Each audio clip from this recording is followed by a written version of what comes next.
What a show we got for you guys tonight. You know, we took last week off, and it was not by free will. I had something that came up. I had to go to it. Mooch usually does 47 to 48 weeks out of 52.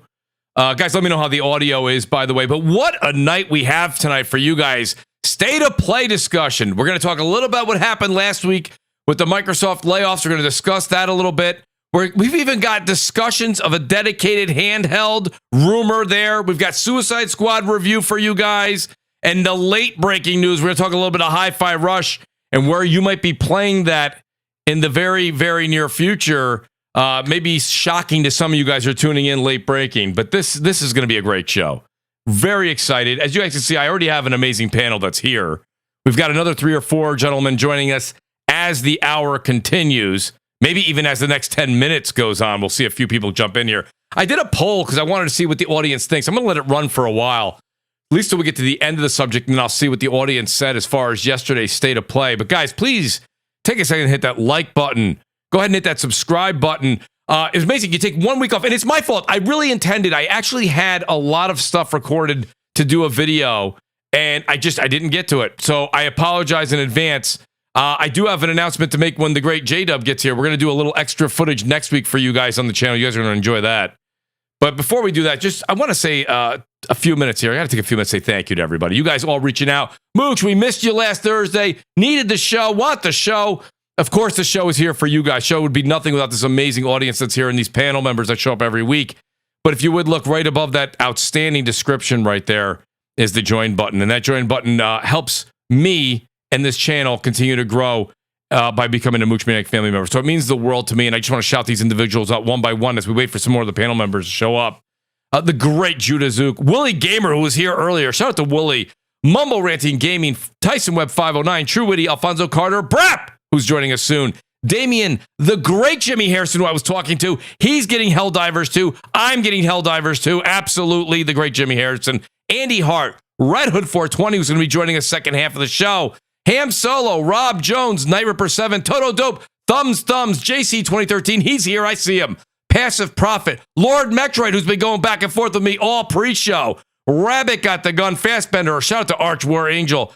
Biggity 08, Slow-Mo Backslap, so shout out to Slow-Mo and the Great Gaming Forte are going to be doing DPS after this show. Shout out to those guys, 9 p.m. Thursday nights. Henry Heck, Silent Merc, Slang, Ice Queen Gaming, Otacon Ocelot. I think I'm saying it right. I don't know. I might be a little off, but I think I'm right, Otacon. You're going to have to correct me. He's there. He's in the chat. Tell me if I'm right or wrong.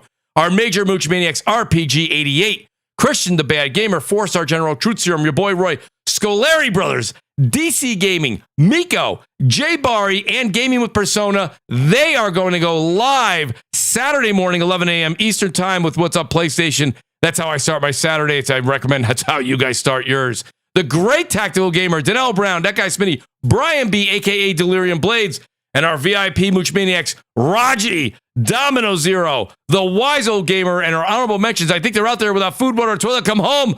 General Thad Ape and Shadow Assassin, and our forever Mooch Maniacs, the great Longshot 316, and the great Optimus Code. Guys, that being said, go ahead. Don't be bashful there, guys. Hit that like button. I see all you guys kind of shuffling in. I just want to say shout out RPG88. I need to add Mooch to PSN. Yes, you do. That is a homework assignment for you, RPG88. Let me get to this outstanding panel and then get into these discussions. We've got, as I told you guys, here comes the great J-Dub is joining us as well. Without further ado, I might as well say it. I hope his microphone is up, working, and spectacular as it always is. The great J-Dub City. Jay! Yes, sir! I'm putting you on the hot seat. You just got in here. How you doing tonight? Oh, good, man. Doing good. You know I got to make a grand entrance. Yes, I love it. Yes, you do. Tonight's a night for you, brother. Trust me. Oh, yeah.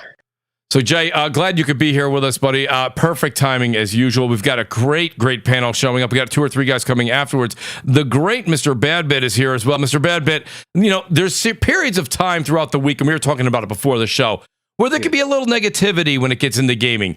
You, my friend, don't allow it. So you are here to bring that positivity. It's Mr. Positive Bit for the show. Mr. Badbit, welcome back to the show. How you doing tonight?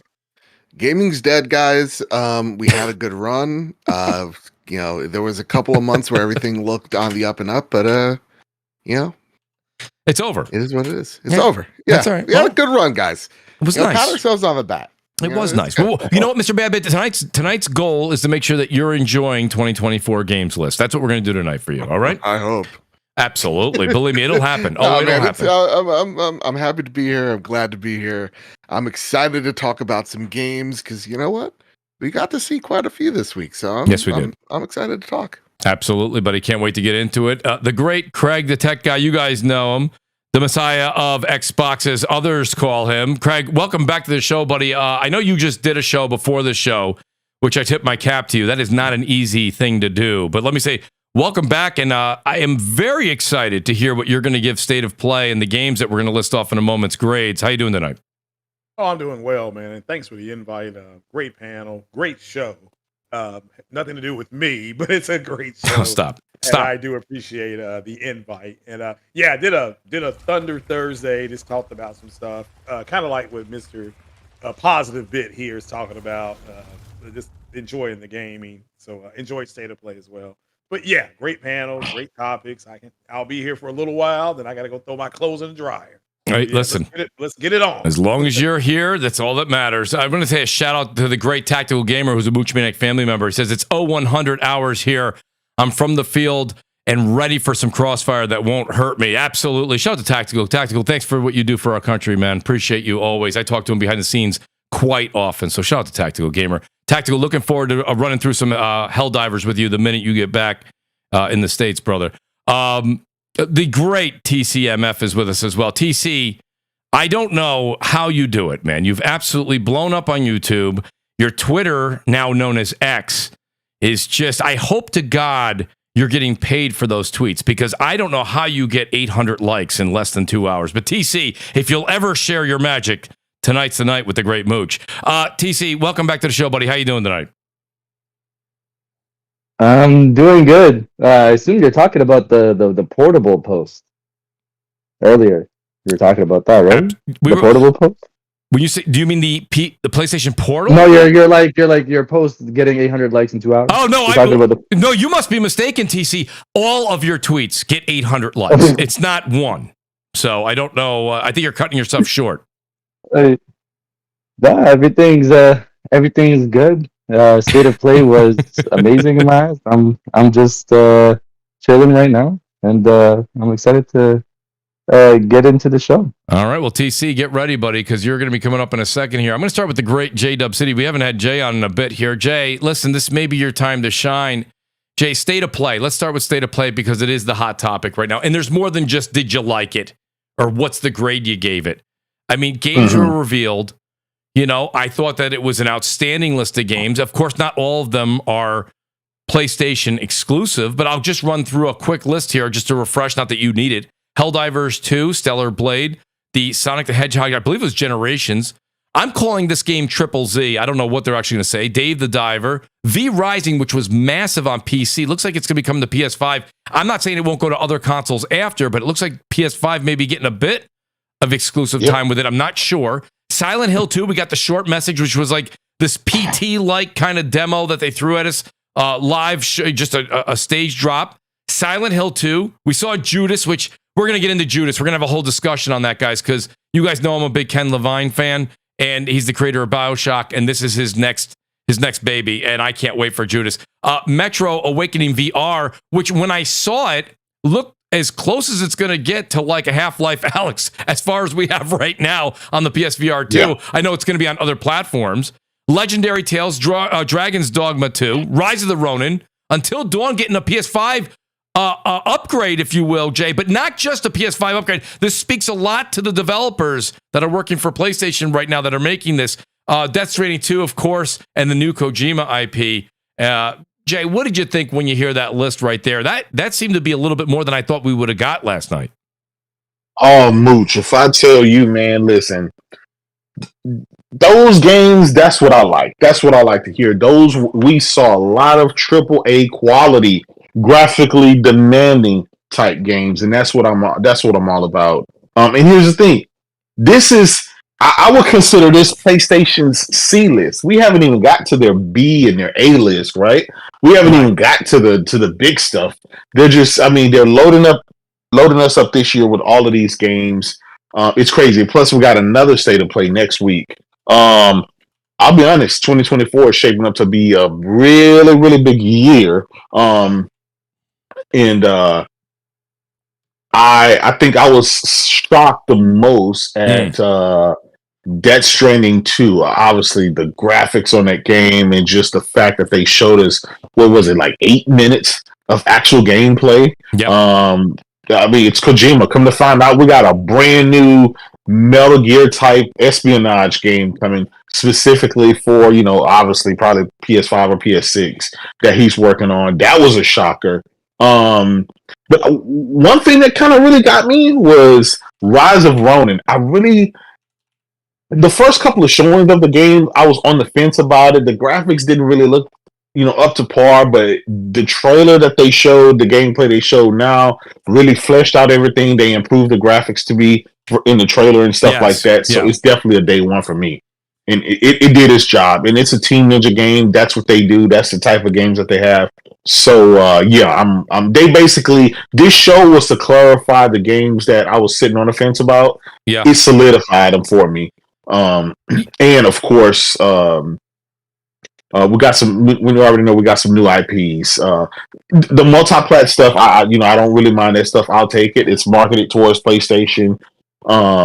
But we got some exclusives there. We got some PS5 only games. We got some stuff that's exclusively, plus the VR stuff that was shocking. Freaking Metro game. I'm all for it. I can't wait for it to come out. It's coming out this year, they said.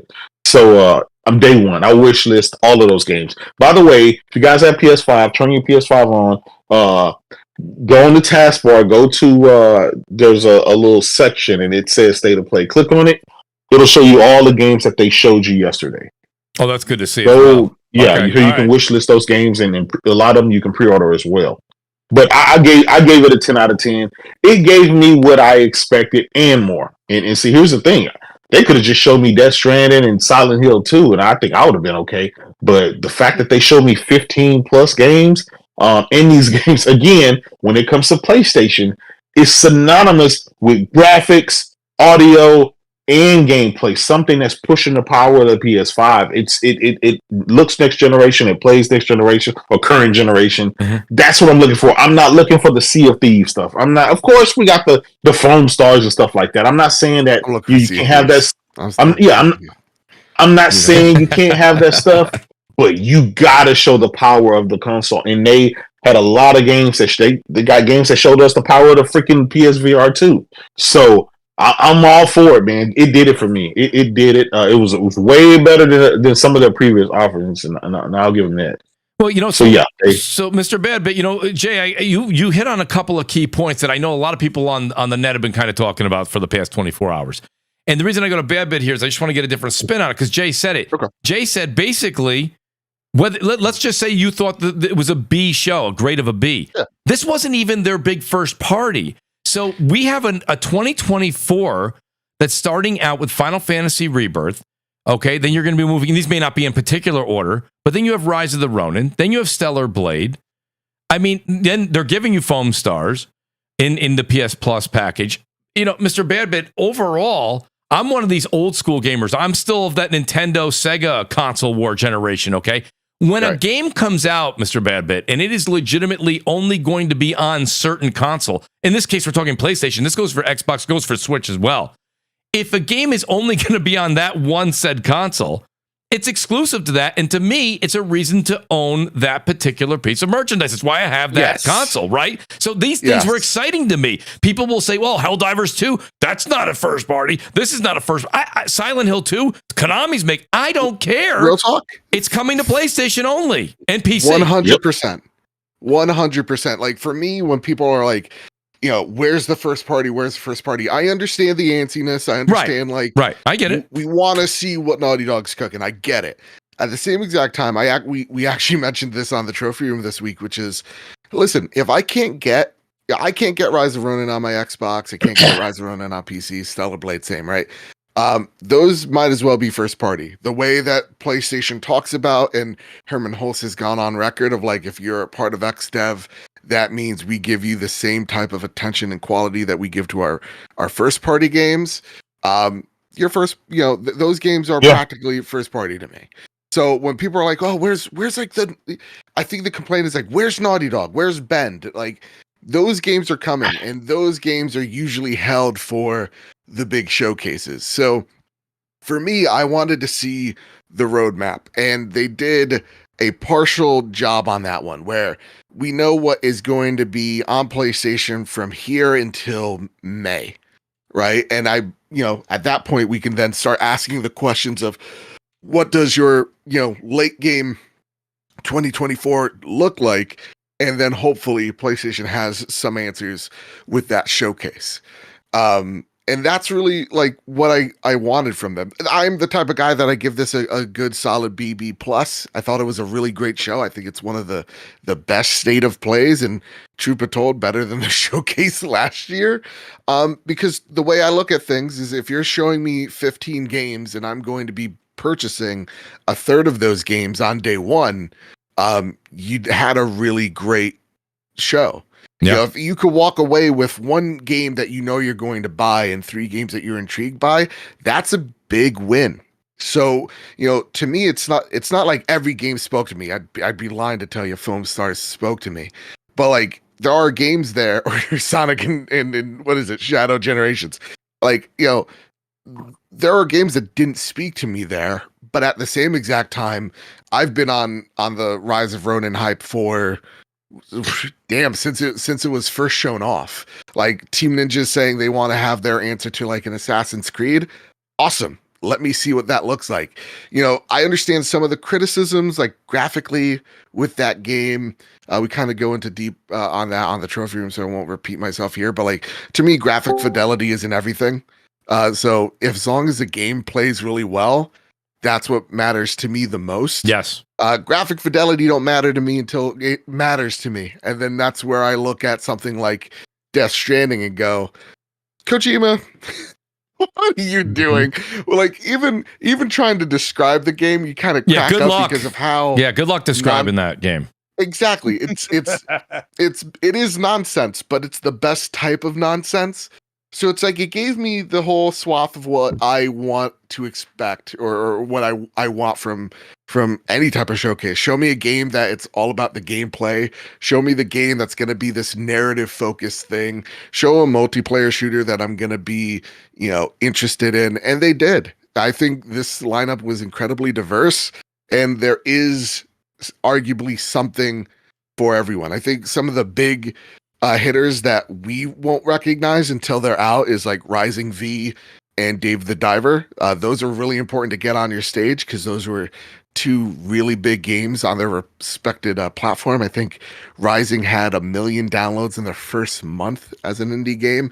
Dave the Diver broke the internet for a week or 2. So like, that's important to have there as well. So I think indie representation was great. Overall, I thought it was a really great show. It's just the other half of that roadmap I would have liked to see where that is. So yeah, I thought it was a great show, man. I walked away knowing I'm going to be buying a whole lot of these, and yeah, that's the point at the end of the day. It gave the warm and fuzzy. You're going to have plenty of games to play the first half of this year. And like Stellar Blade too, like games like Stellar Blade looked incredible, even how incredibly thirsty that dev team is. One person told me, they're like, don't check out the lead character designer. Like, don't check out their social media. I did, because of morbid curiosity. That man might as well be like, this is a not safe for work page. Like, he's running his public Twitter like it's his private one. You gotta share that out. It's wild. Well, with that, it's wild. The great K-Man has joined us. K, always great when you can get here earlier than you told me, so I appreciate it, buddy. Great to have you here. K, I'm going to get to you in 1 second. I wanted to ask TC a question here. TC, one of the things that were very critical, and I saw a lot of people talking about before State of Play went live, and that was, are we going to see VR support more games? Now, there's 2 ways to look at this. I was excited, as Jay said earlier, and I said, I thought Metro was a very nice showing for us PSVR 2 owners. And Legendary Tales also kind of hit that. I'm going to say this, guys. Everybody, your seatbelt on. It kind of hit that. It hit that Skyrim itch, right? It had that vibe going on there. But people are saying, TC, I need to see a first party Sony game that's legitimately going to put PSVR 2 on the map. TC, overall, what you think of the show? But I come to you because I know you're big into VR as well. Did that kind of satisfy that VR itch you were looking for, or you still need to see more from Sony first party? Well, I would love for Sony first party to full on go with this hybrid approach, because the thing is, if you see somebody like Capcom doing this, and you see this whole trend with flat to VR on the PC and like modders essentially just converting so many flat screen games into VR, like there's a process for this. Sony could very well have a team focused on this. I don't know, maybe they already do have a team focused on this, but there's a lot of great VR games already that we've already been playing, and you know about that, Mooch. And and the thing about it is that for the issue with VR for the general audience is that they don't pay attention to Synapse. They don't pay attention to The Walking Dead, Saints and Sinners. They should. They pay attention. They should. Yeah. They pay attention to Gran Turismo.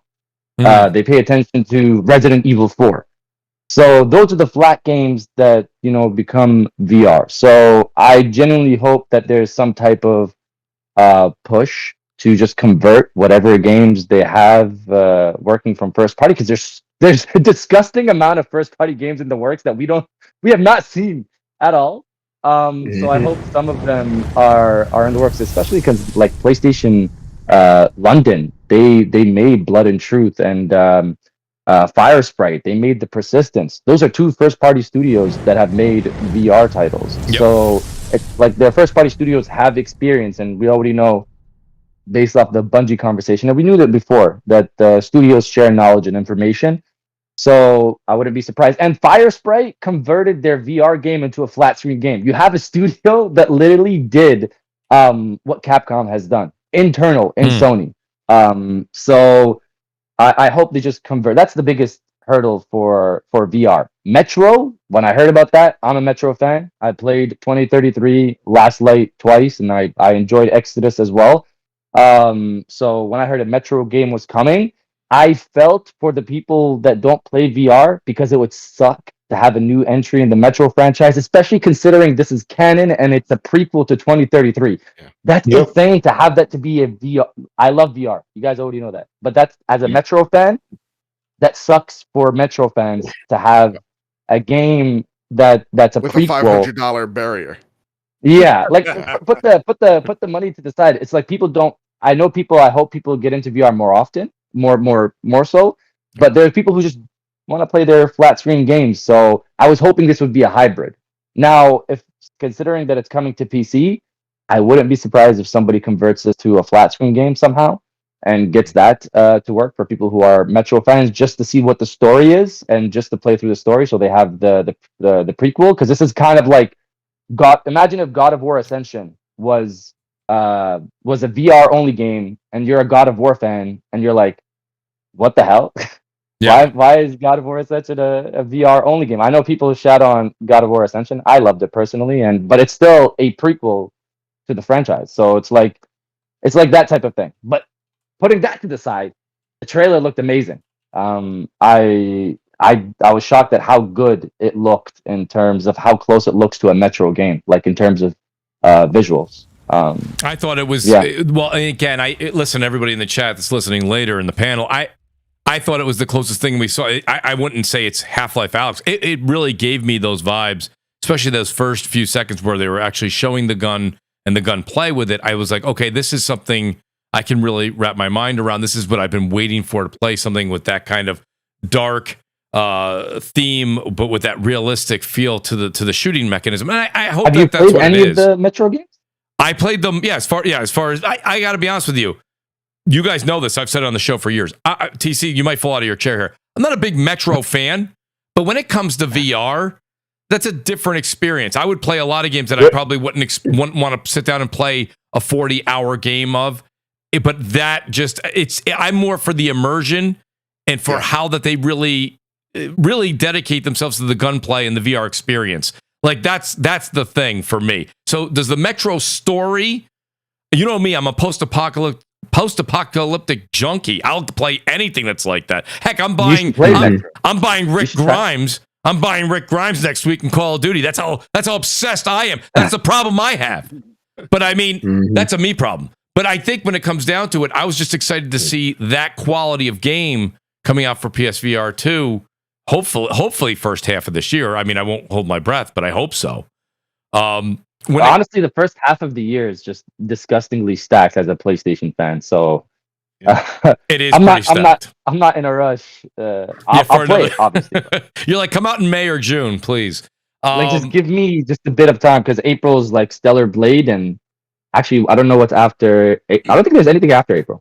Like that we know so far. PlayStation-wise, I don't know of anything coming out after Stellar Blade. I know May is known for Hellblade 2 will be coming out May. I believe it's May 21st. I could be wrong on that, but I believe it is May. But yeah, I think when I'm focused mainly on PlayStation in terms of that. Understood. Their schedule. Yeah. Understood. And K-Med, I want to go to you and get your take on it. What was one of your hot games?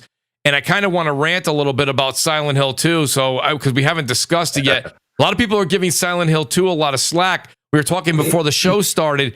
This was in, I don't know if it's alpha footage but it's not even, I don't believe it even has a release date yet.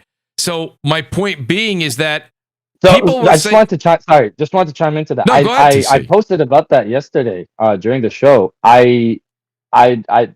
bad did it look for people? It looked fine to me. I thought it looked fine. Yeah. It looked rough. Don't.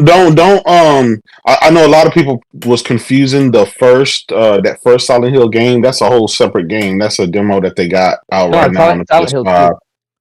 Yeah, I know. I'm saying, but a lot of people were confused that the first game that they showed was Silent Hill 2. They showed Silent Hill 2 as the second game. Right, that was the second showing. Yes.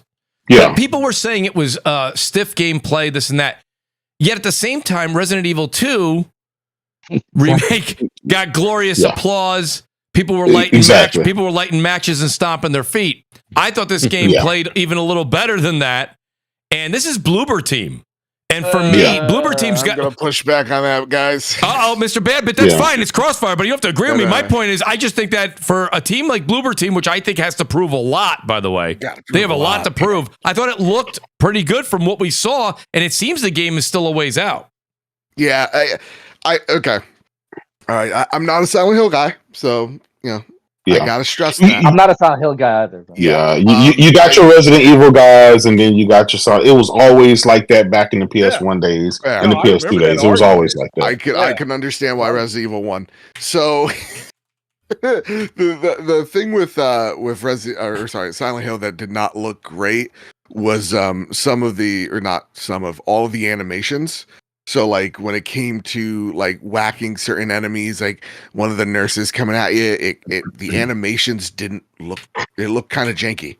The sound as well. So like I actually complained about this on the show last night, which is, it sounds like they just took an asset of what a gunshot sounds like, where usually you would go out to a range and go, this is what a gunshot sounds like in the open. This is what a gunshot sounds like down the hall.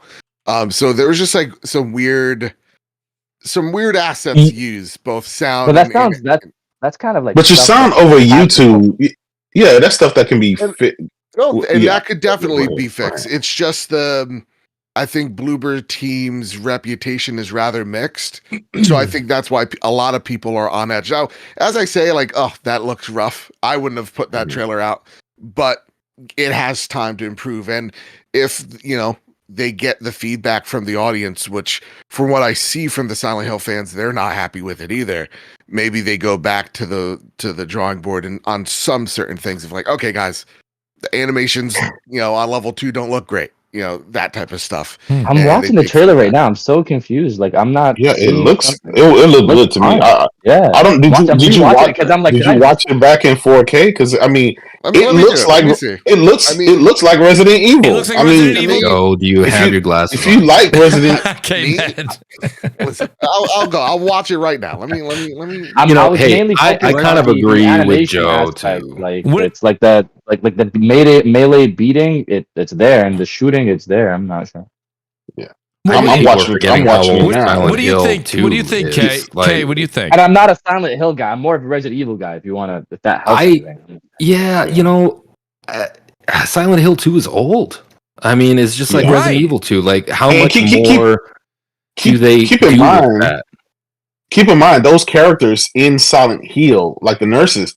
They walk with the jerky animation. That's how they are in the movie. That's how they are in the game.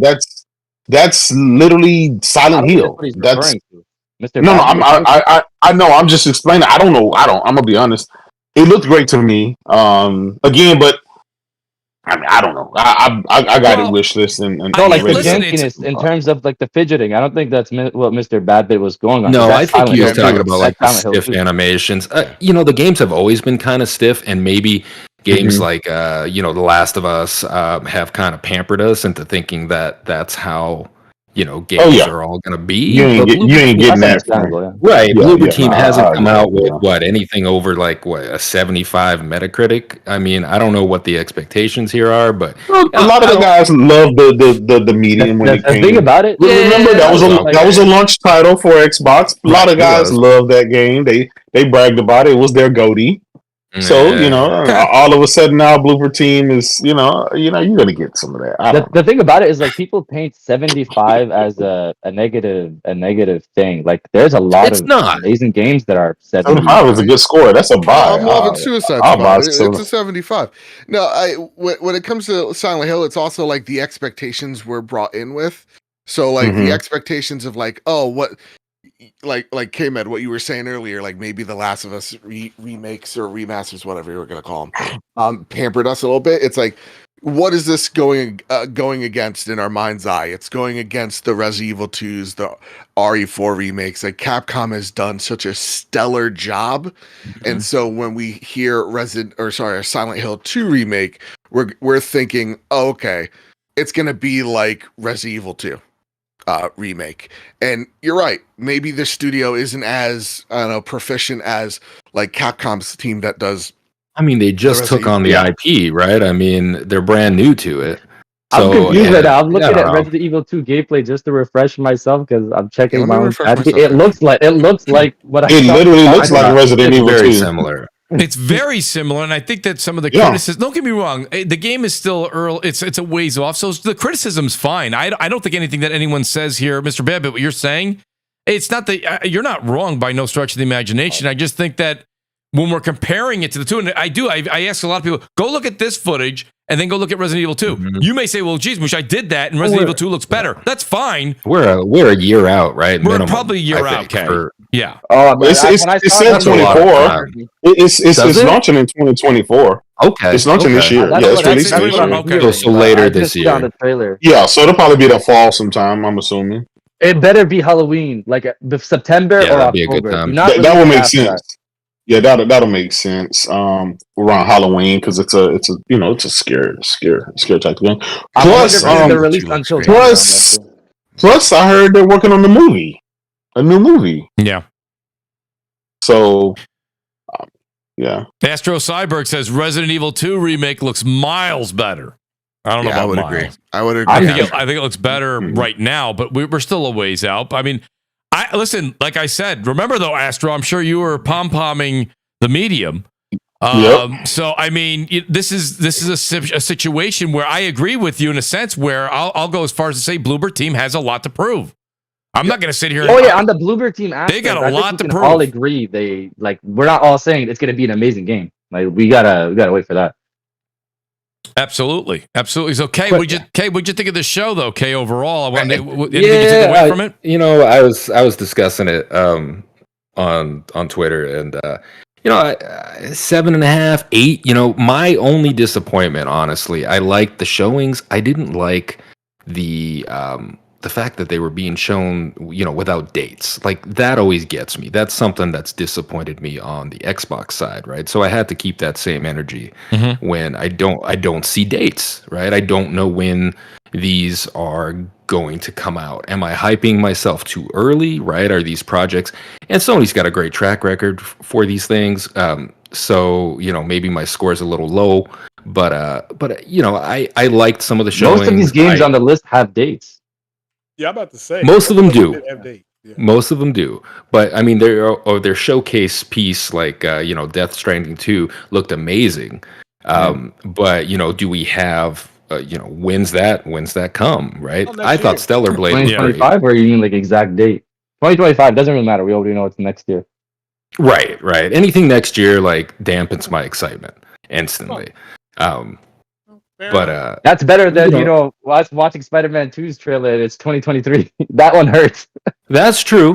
I mean, Yes, yeah. That was my disappointment. Other things that I wasn't interested in, like I don't really have any interest in Foam Stars, right? I don't have it. I've seen enough of that. I've played it. I didn't have interest in like Dave the Diver. I've played that on PC. This is some of the third party. I wish there was maybe more first party things, but we kind of knew that going in, right? We don't get a lot of these during the year, right? So I always have, my expectations are just always higher. But my highlight was probably, I think Stellar Blade's going to be fantastic. Yeah. It looked polished. It looked good. Stellar Yams. But absolutely. You went into detail in my DMs how you're playing that for the. Hey, you know what? You can't share that. All right. not here, not now. My apologies. So Ken Levine and his Judas, right? I mean, Let's talk about it's it. like, dude, like that gave me. What was funny is I was watching it with someone else, and kind of a more casual gamer, and she was like, "Is this BioShock?" And I'm like, "Well, as a matter of actually." But that looked promising. Like he's kind of one of those asshole geniuses out there. Yeah. But I think with enough money, man, this man's gonna pull something off that's gonna be gorgeous and maybe be the next BioShock. Well, he's going to come out there. Yeah. He's got a vengeance on him here, and I'll tell you why, Kay. BioShock 4 is still rumored to come out, and of course that'll be Take Two that's doing it. Now there has been shout out to Crap Gamer. Me and Crap were talking before the show. I was talking to him earlier today. He was saying that the BioShock 4 has been somewhat kind of back to the drawing board a few times here. So. But Ken, I think he's got a vendetta here. I think he wants to come out and he wants to make this game as great as he can. I've said this a number of times. My two favorite game creators, and I know that you guys are all going to kind of like just shake your heads, but I really love Sam Lake. I love how he brings that artsy, cinematic, but amazing kind of gameplay to our controllers. And Ken Levine on a whole nother level. Just changed the way gaming was for me. When I played BioShock, I've played BioShock 1 multiple times now. Multiple times, over and over. Other people go, well, I play Mass. It's time for me to play Mass Effect. It's that time of the year where I play it again. I'll play BioShock that many times over and over and over again. So I truly, truly love his work. I know that it's maybe it's an acquired taste of some sort, but at the same time, he's absolutely... I think a gaming genius when it comes to it. I do want to say shout out to the great Jimmy Harrison. He gives a shout out to J-Dub. Much love to J-Dub, he says. He goes, best damn podcast. Much love, guys. Messiah, good to see you and love your takes on Porter Rock show as well. And the great Sir X-Man, he says, they told me by showing Godzilla might buy the game. So Sir X-Man's talking about, I believe, Dave the Diver. Yeah. Shout out to the great Sir X-Man as well. Great to see Sir X-Man back in the chat as well. Shout out to the great Jimmy Harrison. So yeah, I completely agree with you. But here's my question for you guys on the panel. As much as I'm going to be a fan of this game, Judas, because of just everything I said, I saw almost, man, how do I put it?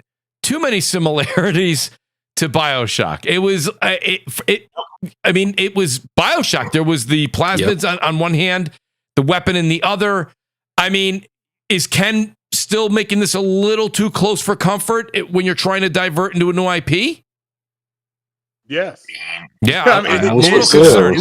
I think that's all he has. Yeah. I mean, that's his baby. Makes. Yeah. Oh. All right. Well, Craig, what do you think? Craig, you seemed a little distraught by it. Yeah. That's what it is. And it just means that they got it right with BioShock. You have a female protagonist, I believe. It looked a little more edgier, if I could say that. Yes, it did. They edged in BioShock 3. That's one of my favorite games. I just like that set. I like what they did. It took a lot of balls to write a script like that. But no, I think overall, as far as the show, I gave it an A-, B, high B+, and because they had a press release and then 24 hours later, boom, they showed you exactly what's in their press release. And if and Herman Holtz has said publicly that you get, if we're funding your game, you're getting our, like you guys were saying, you're getting a first party treatment. So I'm not too worried about the first party because they just did The Last of Us and it's selling very well over in Europe and doing very well here, I believe. So I think, yeah, I thought it was BioShock light. It looked a little more edgier than BioShock. It looks faster. Yeah. So yeah, and I do agree he may have a small axe to grind, and we'll have to wait and see if he can if he pulls it off. But I thought that show was fantastic. I think that, of course there's going to be people out there that say, well, this game looked like this and it wasn't ready, and just like we were talking before. I don't understand why people are looking at alpha footage and applying it to what these games are going to look like. I get it. Death Stranding looks great, but that game's still a year away. It's going to look better. From what you saw, it will look better. And so, that's kind of where I'm at with it. For me, Judas, I'm sort of like you there, bud. I'm all up in BioShock. Like, I have a deep admiration for that series and what effects it had on me as a gamer. Yeah. I remember BioShock was one of the first games that, like, as a teenage Joe, it blew my mind that, like, games could tell stories like this. And seeing Judas, you're right. Listen, there's obvious similarities between what he's making here and BioShock, but I want to see his commentary. What it really does seem like a commentary on, like, modern society, social media bubbles, all that toxicity that we were talking about, like, post show that we talk about on the regular, of just, like, being in this hyper social, parasocial relationships online, and it's telling that through a BioShock lens. Like, it just looks incredible. So I have just all the hype for this game. You could show me this trailer and nothing more and have the release date, in 2026 for all I care. That's all I need. I mean, to see. these games are sold. I mean, BioShock was incredible, and I think people forget, like, these monumental games like Half-Life, BioShock, Mass Effect, right? These are games that, like, you only get once a decade, maybe one time only, right? So it's fun to see a master kind of at his craft and being able to come out with something like this. Let's hope that it, lives up to his vision. Yeah. I mean, and like, to me, it's like Ken, Kojima, like, you're right, Sam Lake, like, these guys are auteurs, and we always look at them like, oh, Neil Druckmann's so pretentious, blah blah blah. But, like, this is just they're just thinking, they're just thinking on a different level. They're not even concerned about all this crap. They're just making their art. And so when I see something like Judas, it's I get immediately hyped because it's just, this is what I want to see from Ken. And Ken really kind of put his big toe in the how do I want to put it? Back in the day, the risque pool, if you will, right, Mr. Badbit, with BioShock Infinite, right, in the story. Oh, yeah. And that took balls. And Craig, it definitely took that, and he's not stopping. Just look at the title. I mean, he's not backing down. And I wonder if, now you guys can school me on this. Ghost Story, is that's his developing team, I'm assuming? Yeah, so he dropped his last studio that was making BioShock, and he wanted to make something smaller, so he made this studio. It's still backed by 2K, and it's taken him like 12 years to put this game out. So maybe it got a little bit, he bit more than he could chew, and he's making a big game again. Yes. No, I completely agree. J-Dub, I got to ask Jay this. So, Jay, this is something that I find a little bit fascinating. Ballistic Moon, which is a developing team formerly based of a lot of the Supermassive Games employees that left. So they did this collaboration, and please, guys, correct me where I'm wrong here. This is the homework I found on it. And they made the new PS5 and PC edition. They're adding content. I've seen a lot of side-by-side stills, and this new game that they're the new version looks amazing. I loved it until dawn. I went and played it again. Shout out to Crap. That was the game. He's like, you got to play this game. I went and played it, and I loved it. Now, have I had all the victims survive the night? No. But that's not the point. My question for you guys is this one of those collaborations where Sony's looking and saying, okay, wait a minute, Supermassive has done, they've had some good successes out there with these types of games. We'll give this IP that we own to them to remake it. Is this a possible, this would be a very inexpensive acquisition to pick up a team that may be able to pull off something very similar to what Supermassive has done and maybe take it a step further. I think it's one of those, hey, listen, we know your work. We know, what you've done in the past. Yeah. Take a look at, games like Until Dawn, games like the Dark Pictures Anthology, and go, yes, well, we could definitely do this as well. This is going to take a minimal investment, and then at the same exact time, we got this movie coming out, and we could kind of, or being made, so we could kind of wait and see how this game does and how this movie does, and kind of go forward with the partnership and deepen that relationship. And if it's something that it looks like it could pan out, then they could put a ring on it. But I wouldn't get too far ahead. I think this looks pretty darn good. I've never been into these type of games. My girlfriend killed me a ton of times in Until Dawn, so going back into the remake. Maybe this is like the second chance of okay, because to me, Until Dawn, this was worth a remaster. Listen, it's no Bloodborne. It'll happen. My day will come.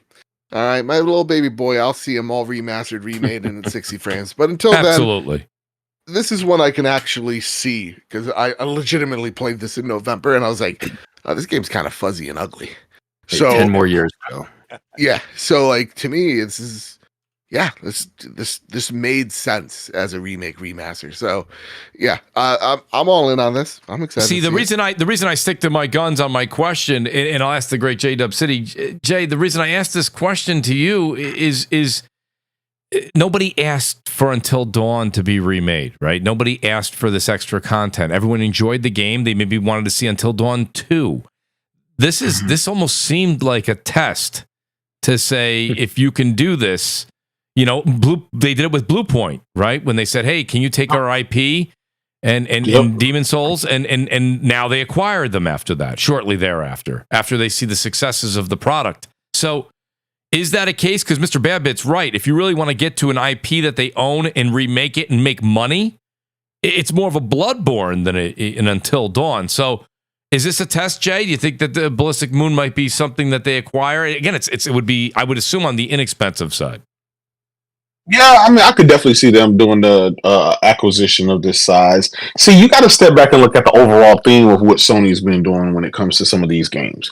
And I know everyone loves to say, nobody's asking for that. Nobody's asking for this. Listen, you may not be asking for it, but there's a lot of people that are asking for it. My daughter, she has 1 platinum on her PS5, and it's of Until Dawn.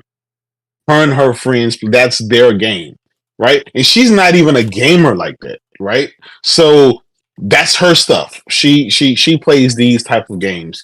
The game was great when it came out. It looked great and stuff like that. You got to understand what Sony's doing. Just step back for a minute. All the remasters that they're doing, all the remakes they're doing, they got what? TV shows coming out of them. They got movies coming out of them. They got other things that's going on for that. So there's a ton of people, right, that either missed out on the PS4 generation. They didn't really get a chance to play the game. They don't really know it. Well, Sony decided, hey, this will fit with our whole. Kojima kind of talked about it yesterday as well on the thing. He was like these guys got the sound, they got the movie studios, they got all of this other stuff just all together in one.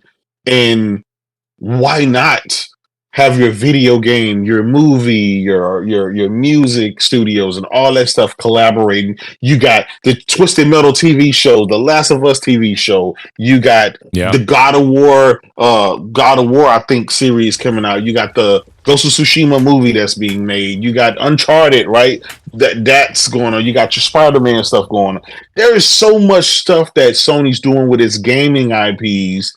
And they're leveraging all of that. And you may not be able to see the vision, but if you just step back and look and see what they're doing, it's crazy. They are working on the Twisted Metal game, by the way. That's why they got the TV show. So they're leveraging all of that stuff. That synergy is there. That's That's the future Sony. That's what they're doing. So yeah, you may not be asking for it, but it's coming, and it's not just going to be a, hey, this is it, and then that's it. No, it got a TV show or a movie or something else that's going along with it. And I can see this being an acquisition for them. What's his name? Shuhei Yoshida. He's all over the place. That's kind of what he does with a lot of the small studios. Look and see what they got. See, where they can need some help. What fits with what Sony's trying to do, and he pulls them in there. And hey, man, that's Well, listen, Jay, this is just one of those things where it's just they're talented. It's seemingly they're talented. Again, the grade book's not out yet, but this game comes out and it looks better, plays better, adds to the story. They're able to use the Unreal Engine 5 the way that it was intended, right? So these are things I think that are all going to be on the board for grade. Why not pick these guys up if they're on the cheap? But again, and then you have that whole series of types of games that we heard Kay and Mr. Babbitt talking about. Now you can go ahead and look at games that are like The Quarry that I played. Yes. I thought that was a good game as well. Are they great? But no, but these are easy, cheaper games to make. Yep. Right, and it adds to your portfolio. So, I mean, I don't know. It don't take 5 years to make them, right? You can crank them out, one a year or something like that. It's, you can't, and I understand they're not going to spend, $300-400 million on every single IP. They still got their big bangers, right? They still got the big first party studios doing what they do. That's why they're giving them time to cook. But they got all this other stuff in between. It's like I said, I don't knock necessarily. If it's a game that's not for me, it don't fit what my gaming habit is. Yeah, it's fine. I'm not gonna say okay they shouldn't have made it, because guess what? It's for other people, right? Yeah. Like Until Dawn, I played it. I didn't beat it. I played it, but my daughter swears by it. She loves it. She's beat it like 3-4 times. Like I say, it's her only platinum, but it's for her, and she's a customer. So it may not everything is not everything is for everybody. Jay, you got they're trying to tackle a lot of people. That's why they're going over there. They teamed up with that's why they have the China Joy. They got the Korean teams and the projects that they're doing. Now they partner with India and now African countries and stuff like that to do this stuff. They're trying to basically dominate the world with content for people all over the world, not just a bunch of shooters, not just a bunch of one single type of game, but a variety of different games. And I see this fitting into that mold. Yeah. Well, someone in the chat said they were kind of in quotes saying when I said the UE5 being used as intended, and the reason I say it like that is I'm not going to name the names of the games, but I've played a few games now this generation which brag about being using UE5, and I got to be honest with you, it hasn't been a great experience. Yeah. So if they can UE5 does not guarantee that your game is going to look good and play good.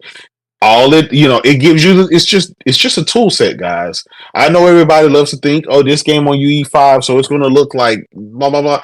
Listen, there's games that's on UE4, there's games on Unity, there's games on Decima, there's games on all other different kind of engines that will smoke Unreal Engine 5. That's just it literally is what it is. The Rockstar engine is better. Yeah, the Rage engine, right? Yeah, the Rage engine, yeah. Yeah. I agree. Let me chime in real fast.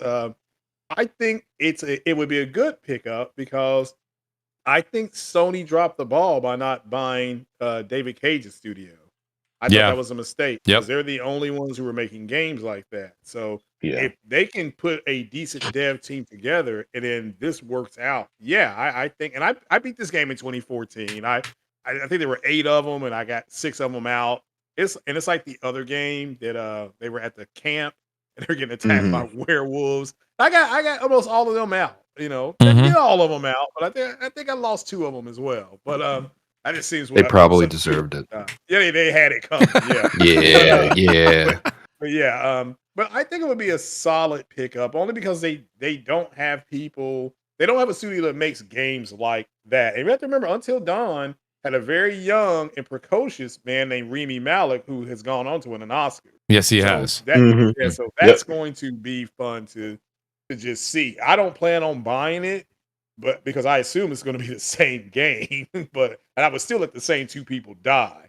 But it does have a nice little twist on it. It's got the main thing going on that it has a twist on it as well. What's going on underneath? So So that and I'm not gonna spoil it. That was fun, but I think that would be a solid studio for them to pick up. So I'm Craig. No, I completely agree with you. And welcome to the Great Basement Radio Arcade Podcast. BRAP right on time, 8:00. He says he's here, Eastern time, of course. So shout out to BRAP. BRAP, appreciate it. I do want to ask TC a question. So TC, you always are announcing release dates when you hear them. You're putting them out on Twitter. You do them on YouTube. You mentioned a lot of this stuff. The one thing I want to ask you, and like you said, you predominantly play on PlayStation. PlayStation is launching Rise of the Ronin March 22nd. That happens to be coming out, I believe, the same day as Dragon's Dogma 2. Yeah, okay. In this particular situation, is that a wise move? Is Dragon's Dogma 2 a big enough game that it will literally it'll shadow Rise of the Ronin won't even have a minute in the limelight because of it? Or no, one can stand on its own while the other one launches? You don't think that the two kind of run into each other with mainstream gamers? So the thing about Dragon's Dogma is I never knew the hype behind that game, because obviously the last one was like, I don't know, over a decade ago. I'm not really sure. It's a while ago, yeah. Seeing the people rally around Dragon's Dogma, I think it might have a little bit of a overshadow effect on Rise of the Ronin. But I'm one of the people, and I'm pretty sure there's a lot of people like me as well, that won't be getting Dragon's Dogma. I'm going to be getting Rise of the Ronin that day. I just don't know how both those games landed like that. Why not but both? Why not both? You can also get both. But the thing is, both is like people who like buy a bunch of. There's some people who just want to buy one game and fully get into it, and maybe they'll buy another game later on. So they're like, why am I going to get this one? I'll get it later on. After seeing Dragon's Dogma, man, I don't know, dude. They should push that Rise of Ronin out a week or two. A week before and not a week after. I'd rather when he climbs up that goddamn iceberg and he slashes that giant. God damn, that looked good. Oh boy! Yeah, you see the hype is there. Yeah, I mean, think about Elden Ring and Horizon, right? I mean, you'd think those two could stand alone, but you're telling me Elden Ring didn't cut to Horizon? Elden Ring is made by like From Software, who's been releasing games back to back. Like they have a record with people. Even before it launched, like people had like a record for. I know Dragon's Dogma does, but that's like way back.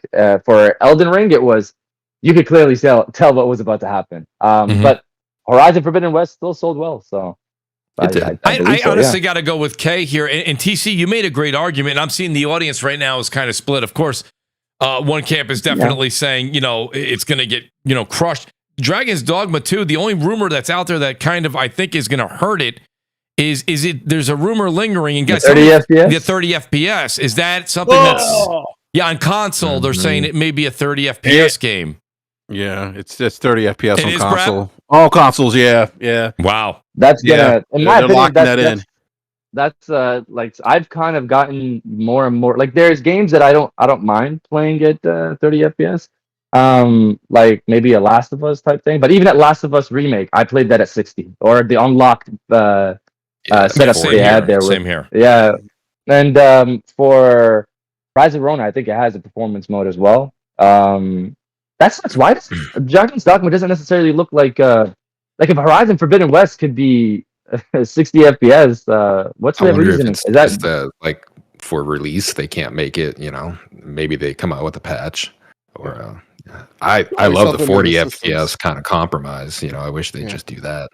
Like the fact that like you're again, like for example, you take a look at like the wizardry that is like you shot an iceberg at a giant, it cracks, it breaks, and then you're able to run up said like iceberg and slash said giant. Like the amount of like lines of code that takes for all of that to work in synchronicity with each other. I think that's just the boss. That's just the boss battle.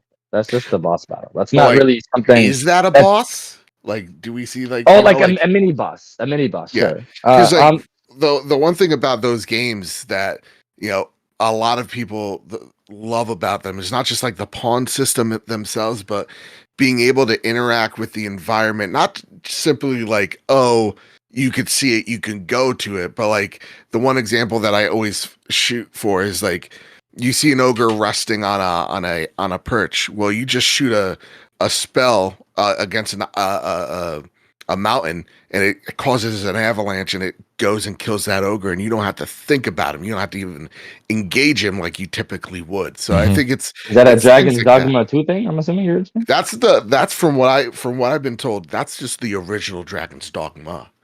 So if he's trying to crank that up to 11, I'm accustomed to 30 FPS. Yeah, they're trying to crank that up, Mr. Badbit. That's the vibe that I got from that trailer. Yeah. They showed that, and I think it's going to be 30 FPS on PC too. Oh, What? Like, No. that's what I I've heard. saw. Yeah, That's what I saw. so 30 FPS on PC? yeah, I'm trying to. As we were discussing this, and I'd heard that, and How? I mean, don't get me wrong. I don't know. I don't- I'm looking at it. I'm looking at it right now. Maybe it's locked. I don't know. Maybe it's the software locked. I think it's an a experience. Yeah, it might be a performance thing. I mean, and Cinematic. maybe later on down the If it's line locked they at 30 on patch PC, it. If it's locked at 30 on PC, then that's their own thing. That's their own. No, that's optimization. that's a developer choice. That's yeah. them. I hope- like I hope you it have, is- I hope you it have is like locked you have like 30 on limit PC. like people are stacking graphics cards on that thing. Their highest graphics card. You tell me that thing can't go above 30 FPS? Like that's their Yeah, something own seems engine. something seems Okay. off there a bit. Shout out to the great Slow-Mo Backslap. See him in the chat there. Let me ask you guys this question real quick. Maybe 'cause Slow-Mo would know, by the Slow-Mo, way. I mean, Slow-Mo, if you could answer that, please. Yeah. Dragon's Dogma Hey. 2 on PC, 30 frames. Say it ain't so. yeah, I'd heard that, Mooch, that it was 30 FPS across the board, and I'm trying to pull some I hope it information on it is. right now, but I'm not. I hope it I'm is. not seeing J-Dub. anything. I hope it is. Yeah. I need that ammo. I hope it is. I hope it is. Yeah, I don't want. I don't like 30 FPS I'm- games. That's just not. This just doesn't vibe well with me. I mean, No, I mean that's Yeah. surprising. That speaks to the game, I guess. That either the game is larger than life. Something's not mathing there, like they say. So I do have a question here, and then we've got a bunch of topics that we've got to get to. I want to ask J-Dub because I wonder if his ear to the ground on this. So a lot of the games that we've been talking about for PlayStation, whether it be Rise of the Ronin or Stellar Blade, or it was Helldivers 2, we knew these were going to be the I don't want to use the word smaller, but not first-party games. What are we going to see from PlayStation, Jay? Whether it be the a summer show they put on or early fall? Because as of right now, what is slated to be the big holiday release for PS5 in 2024? That's a big question. That is a big question. I Because hope every it's not year Concord. we know. I mean, is Concord going to be like a service game? I don't. They wouldn't do a service game for. It's a multiplayer game, yeah. Okay, a multiplayer. Yeah, they wouldn't make that their main. I'll be honest. I wouldn't be shocked if it's a Naughty Dog game, or it's gonna be it's gonna be something that's big. Every year Sony releases that one game that takes over. Like last year was Spider-Man. The year before that it was God of War. Blah blah blah. We know how this thing goes. I just don't know, and that's kind of almost like the fascinating part about it. We've seen all of these games that they're showing us that's coming out this year, but from their first party internal studio, which one of them are going to drop? And it's getting that time for a lot of those studios to kind of, they've been working on stuff for like 3-4 years. Some of them, it's about that time for them to show it. So. Well, they here's the thing. So, Jay, I agree with what you just said right there, but that would mean that they would have to show it and then be like available this October. You know what I mean? Like that's a short window, and I'm not saying it's totally within reason, but well, you got to think about it. Mooch.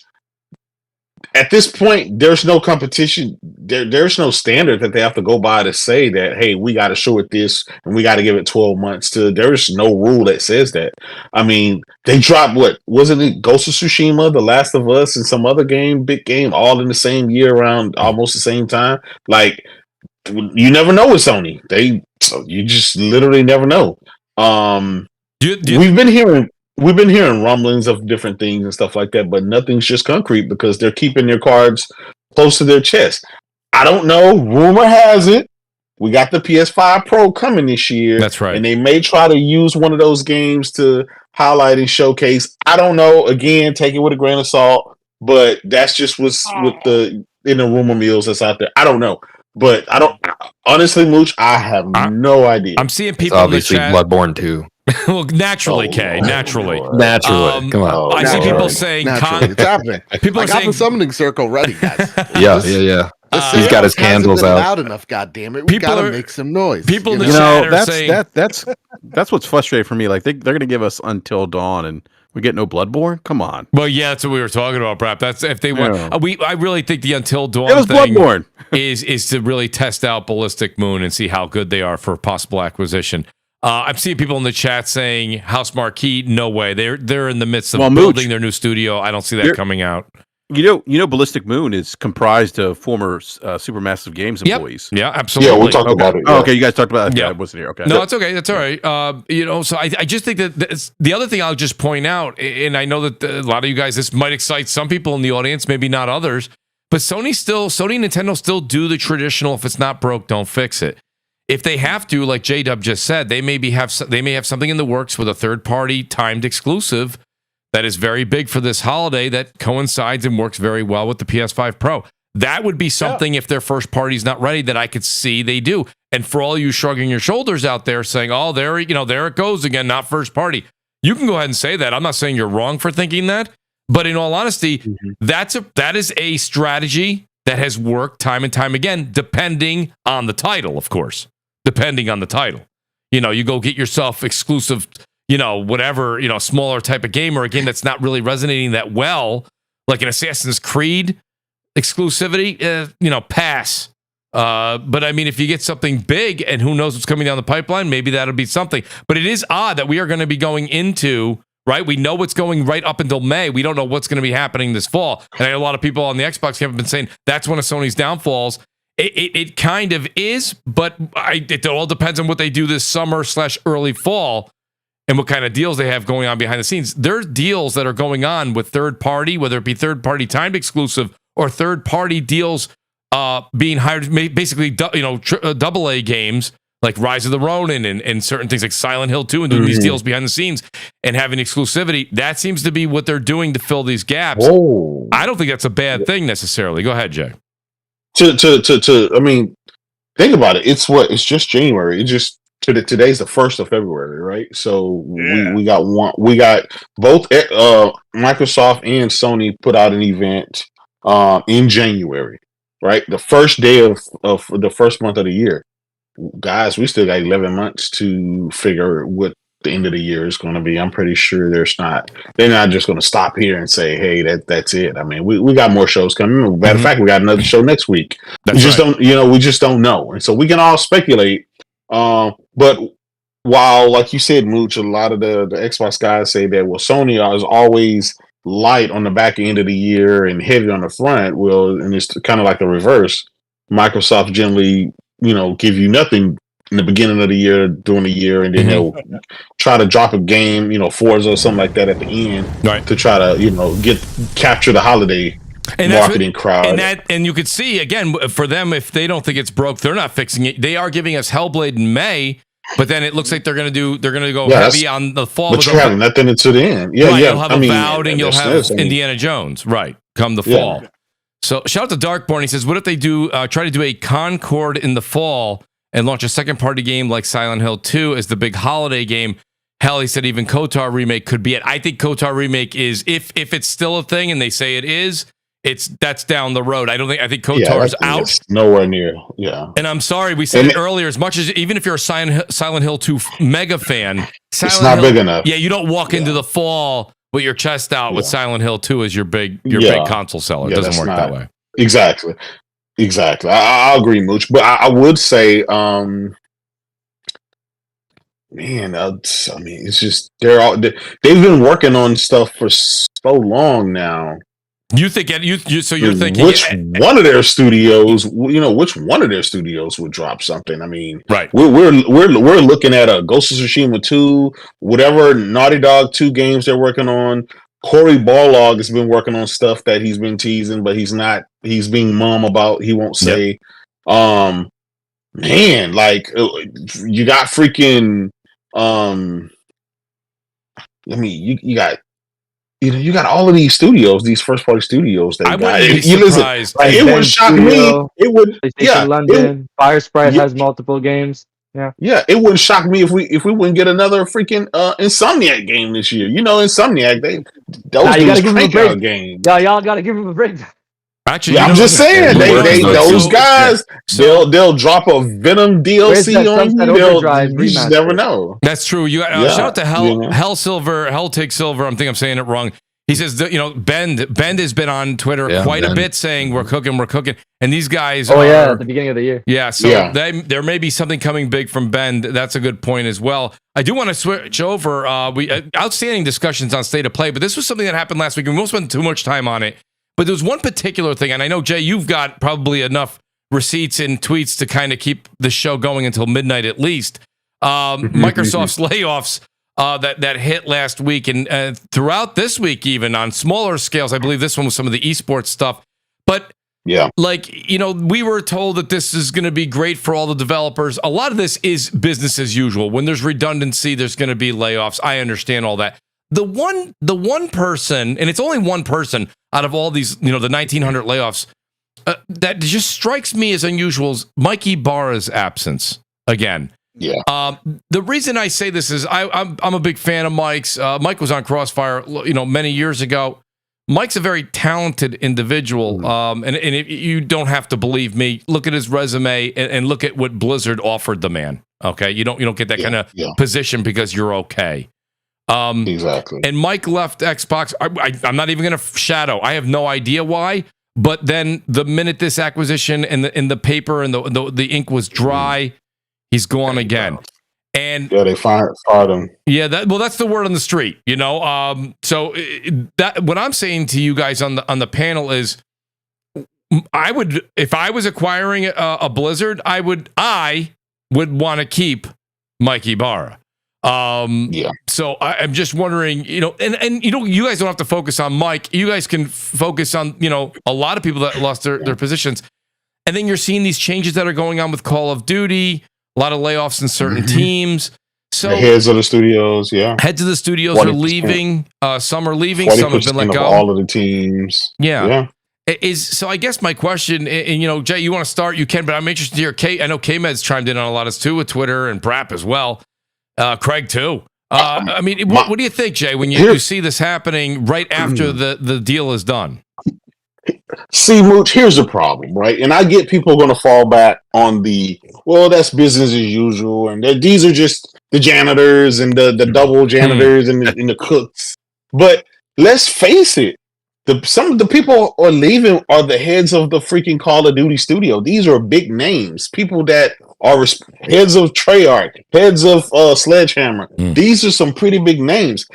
Microsoft's Xbox biggest downfall was their personnel, not having the right management and the right team together to be able to manage all of these studios and all of these things.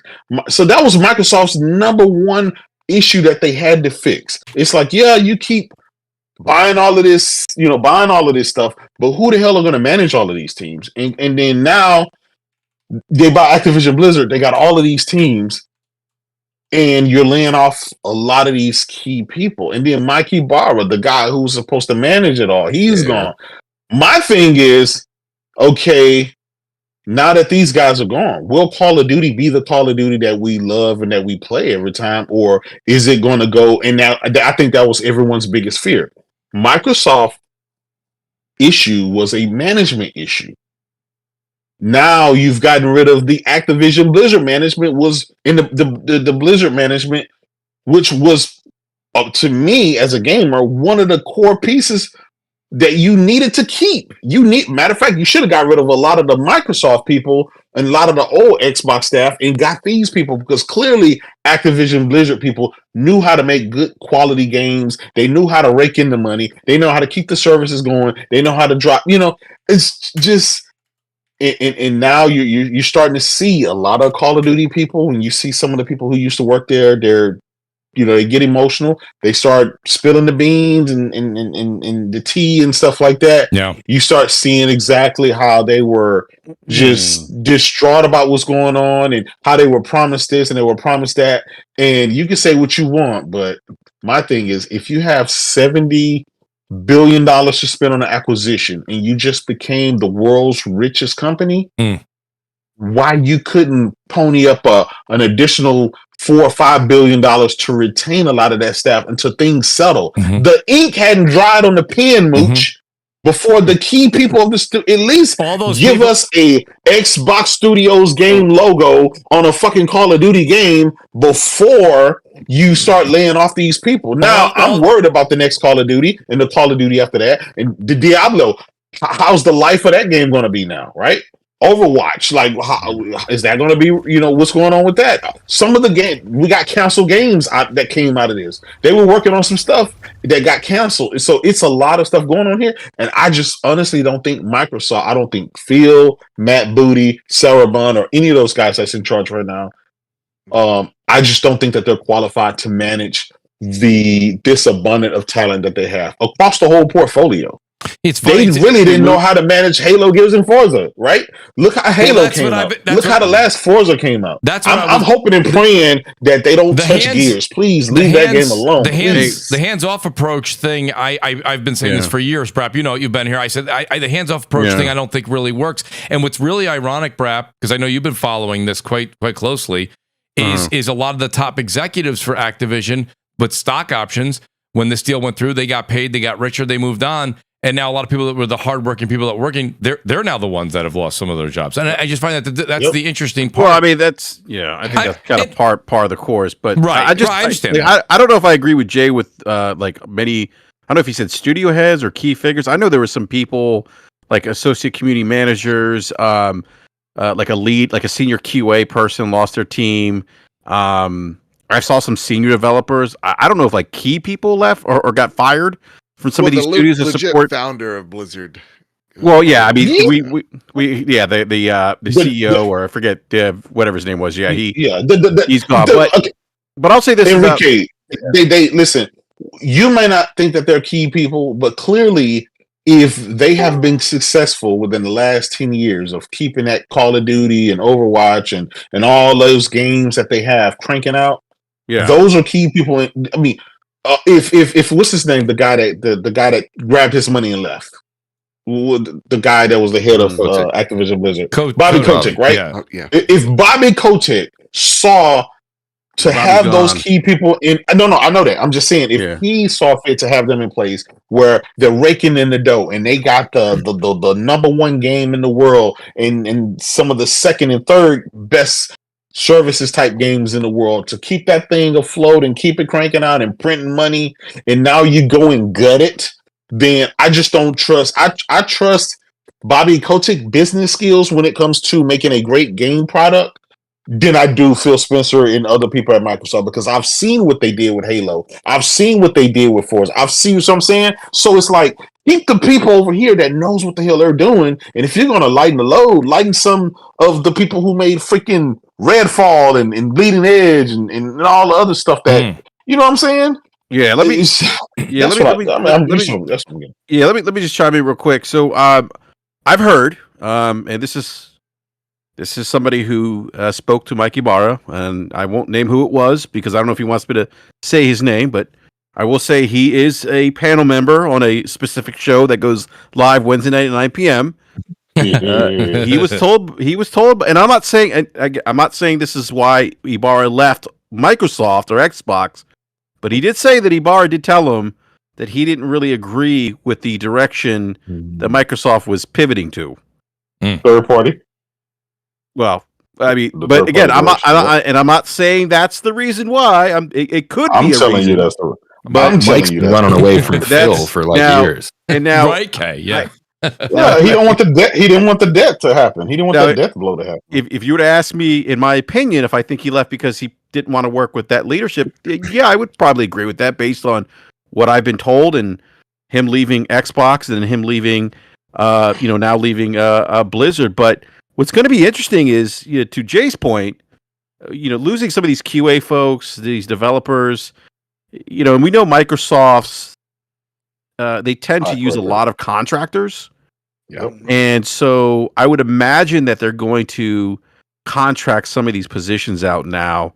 And it's going to be interesting to see how that impacts development. We know what it did with Halo. And if I may. What's that? If I may interject. Yeah, go ahead. Yeah. I care not for any C-suite executive on record of saying that from the rooftops. I'm one of these PlayStation guys that a lot of Xbox people like on their show because I'm not outwardly opposed to many things that these companies create. I'm not a friend to either company. I think Jim doesn't care about his employees. He cares more about his cats.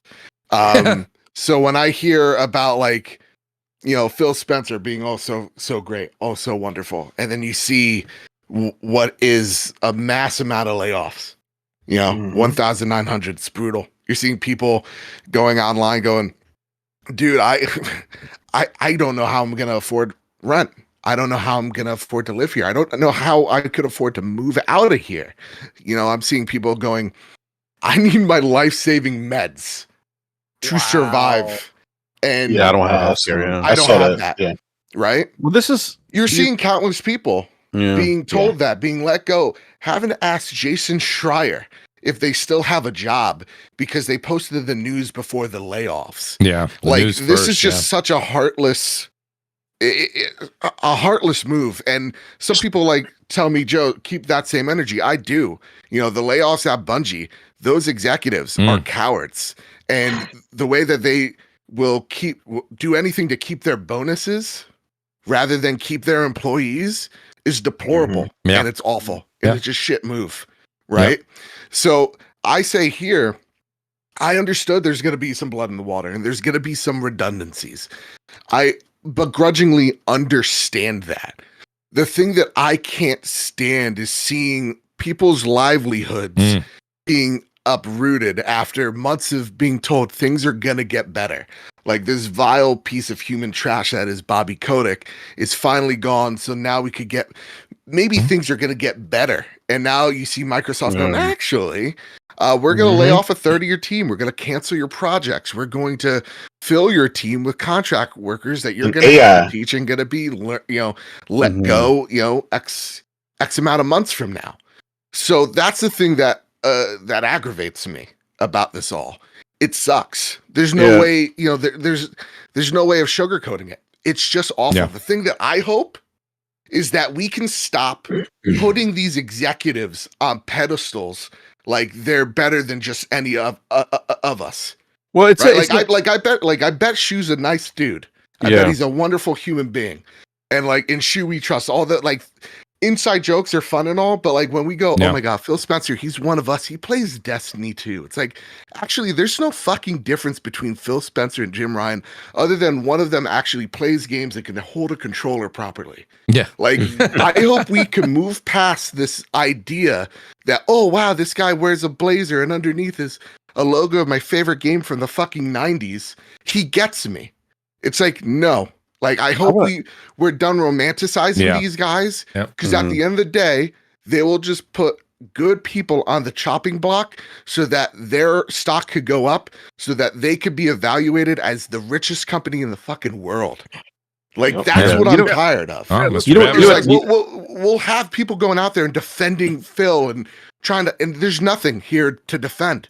It's all deplorable. And again, when PlayStation's day in the sun comes and they have to do these stupid ass layoffs as well, and they have in the past, Media Molecule butchering such an amazing, talented team, creative team, we got to keep that same energy. Yeah. Because these execs don't give a shit other than where's that ticker going to go up. Right. Yeah, I think the biggest thing. The biggest difference. Hold on, Enrique. The biggest difference, right? In it sucks, but the biggest difference is in the same week that you help your company become the world's richest company. You have these layoffs. So in one day, You're bragging. We became the world's richest company. Our stock is through the roof. And then the very next day, you lay off all these people and they don't have health insurance and stuff. That's the gross negligent side of. And there wasn't like a statement like with Riot, where Riot, like a week prior, was just like, hey, listen, this is not about us getting bonuses. This is about the survival of the company. And we're going to give you 6 months of severance, 6 months of healthcare. When you read Phil Spencer's alien-like post, it's like, we're going to comply with California law when it comes to your severance. It's like, what the heck? What? Yeah. Again, at the end of the day, most of their employees are contractors, so they don't have to give them insurance. They don't have to give them all of that stuff. That's the downside. That's what gets me pissed, is that these really creative folks, again, it doesn't matter what aisle, blue, green, yellow, don't give a shit. When these layoffs happen, awesome creative people leave this industry. And that's the thing that sucks. Right? Like, it's not just about like, oh, Call of Duty, is it going to be Call of Duty next year? It's like that Blizzard survival game could have changed the game.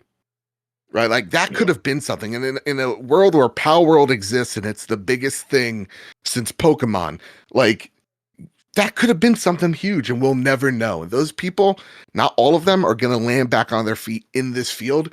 They may go somewhere else. And that sucks. That's just talent being wasted. I think you made some great points there, Mr. Bennett. I think the other part, and BRAP, I'll give you the mic. I know you want to chime in. I just think that for me, what it was interesting was it was 2 years of this is just going to be better for everyone. And then, and listen, we're on the outside reading headlines, reading articles. We're not on the inside. So I understand that. I'm not going to go ahead and speak on something I'm unaware of. But if everything was supposed to be so great, I just wouldn't expect that to happen. What was so great about, and the ones that were pom-pomming that, like a lot of the executives that were out there arguing the FTC. Romanticizing it, Mooch, and I'm sorry, I'm going to cut you off one more time. I'm so sorry. That are like, oh, wow, Toys for Bob, they get to do this, and, this team gets to do that. And it's like, nope, that was never going to be the thing that was happening. Yeah, like I tried to warn some folks about that was not going to be the case, but it's so like, oh, wow, now they get to fill out those roles with someone else, and Toys for Bob could go make a banjo game. It's like, no, that's not how this works at all. Yeah, that fandom part's the part that really, that I really dislike about the whole conversation around this acquisition, and people like you said, Mr. Babbitt, oh, they're going to bring back all these, and then maybe they'll bring back some older IPs. Oh, Toys for Bob won't work on Call of Duty. It's like, no, this is a $80-90 billion acquisition. It needs to have a ROI like tomorrow for Microsoft. They're not going to do that. And this, like you said, Mr. Babbitt, this romanticizing of executives like Phil Spencer and Xbox as a brand, and they care about customers, and they like us, and they no, they don't like you. They like your money. They like Eric Jackson says all the time, their job is to separate you from your wallet. I have no misunderstandings of my relationship with a corporation that sells a consumer product. I understand I know what that relationship entails. And a lot of people have this misconception and tie their personal identities to rooting for a corporation, which is pretty sad in my estimation. And to me, it's like, listen, I run a PlayStation show, so obviously there's going to be an inherent bias when I speak. But like when I talk about PlayStation and like my admiration for it, not just like the brand, it's not for Jim Ryan, it's not for Shu, it's not for Herman. It's for the folks, it's for the Santa Monicas, your Naughty Dogs, your Sucker Punches, the people that are behind the keyboards, behind the screens, making these games, right? Like seeing the wind mechanic in Sucker Punch, right? In Ghost of Tsushima. That's beautiful. That's amazing. That's awesome. Someone somewhere had that idea, and a team came together and culminated that little this little hidden UI feature. It's awesome and it's ingenious. The axe mechanic in God of War, like someone made that happen. Someone had that idea of like, well, what if the axe comes back? And they're like, how do we make that work? Yeah. Like those are the people that I care about. Yeah. Right? Well, and that's the thing. Like people didn't think, and it was really short-sighted. We used to say, people are like, oh, they're going to get unions, and they're going to, the culture is going to be better. One culture change is very hard to implement. Like that is not an easy thing to do. I'm not saying that Microsoft won't be able to turn the culture around there, but it's not easy. It's not an easy thing to do. Integration's never easy in merger acquisitions. And But for me, the disappointing thing was that people didn't think about the impact of an acquisition, and we talked about this on BRAP quite a bit, which goes live every Wednesday night at 9 p.m. nice Eastern plug, time. BRAP. Nice plug. Yeah, thank you, shameless plug. And we had Mr. Babbitt on last night too. So, yeah, but people don't realize that there's you guys are pom-pomming this corporation to buy something just for the sake of winning an argument on Twitter, which is so ridiculous. And it's get a life. Seriously, that's the most ridiculous thing. When I hear acquisitions, I'm like, I'd rather not just keep on. Yeah, consolidation. One consolidation isn't always really good for consumers, but that's another conversation. But what we said was going to happen. People were going to lose their jobs because this is what happens when companies acquire other companies. The acquirer looks at the other company, says where are the redundancies, and we're going to let people go. And a matter of fact, I'm actually surprised there weren't more layoffs. There's a lot of back office functions that weren't mentioned in these layoffs, like HR. Yeah, that are still, and I'm like that has to be coming soon, unless they leave the and I would be shocked. I could be wrong. I'd be shocked if that didn't happen. Maybe Microsoft says we're going to leave the back office stuff internal at ABK, but why would they? If they have that internal infrastructure already at Microsoft, that might just take a while longer. Yeah, that too. Yeah, and actually with the layoffs, HR might be the last to go because there's things that are associated with the layoffs and severance packages. You need to have your internal HR team in place to do that. But I could see that certainly happening at some point. You see more back office positions at ABK being eliminated because those positions already exist at Microsoft. Again, I could be wrong. That could be something that happens. I just want to say that these corporations, man, people get behind them, but what they don't realize is that their primary function is to make money, and occasionally that might line up with your needs, and that's it. It's just happenstance, man. You yourself have nothing to do with this money printing machine. It just doesn't matter. You don't matter to these corporations. So no, you don't. You are just you know who matters to them? Their shareholders, because they have a legal fiduciary responsibility to make money for them. That's all that matters to them. They don't care about BRAP. They don't care about Mooch. They don't care about Red Hood. They don't care about Mr. Badbit. Nope. They don't care about J-Dub. They don't care about us. They don't care about any of us. They care about our money. But people acting like they're friends with these companies, stop. Just stop. It really is one of those things where I think we said that this was probably coming down the pipeline. And again, I know that Jay was talking about it earlier. BRAP, you've mentioned it in past weeks. A lot of this stuff happens with consolidation. So I'm not making more of it than it was. I just found it interesting when you have somebody like Mike Ibarra with the company, and he was just so high up in Xbox. Something must have happened. I'm waiting for Mike to write a book. I'll be the first to buy it. When he's the tell all what really happened in Redmond. Mooch, you should try to get him on. Say again, BRAP? You should try to get him on the show. Maybe that's not a bad idea. It'd be great to have Mike back on the show. Yeah, he's definitely been on the show, and I really do like his work. His work is phenomenal. If you follow it from beginning to end, he's exquisite in what he does, and you can see that. Like I said, the minute he left Xbox, it was just moments before he was hired as the lead, and I believe he was the president of Blizzard. Was he not? Was he the head of Blizzard? Yeah, he was that's when that was kind of the first flag I saw. I'm like, they're gonna probably try to buy them because he's in there giving them the inside baseball. But I agree with BRAP said.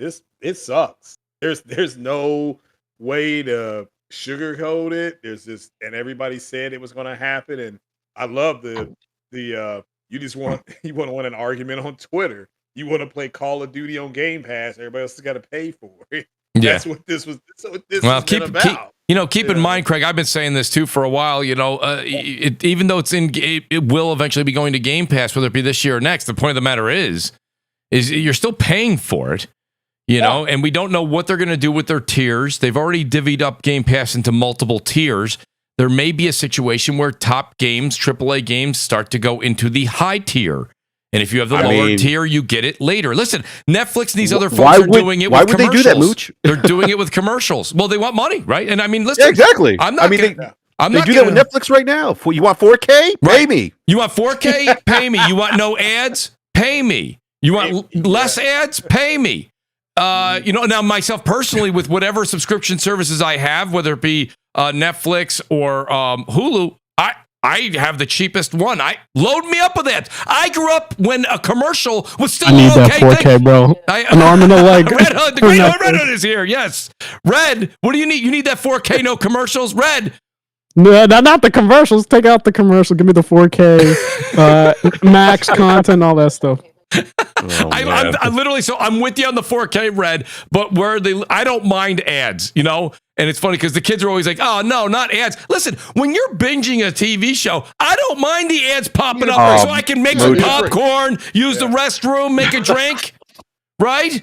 So Mooch, that's how we grew up, though. Right. We grew up with built-in ads. I kind of welcome it now because for other channels where you don't, or there's other subscription services where you don't have a pause, you know, you're pausing it yourself, then you got to look around the room. Everyone okay if I pause it? I got to use the restroom. Is it okay if I pause it? I wanted to make a drink. Here, the pause is built in. It's great. Yeah.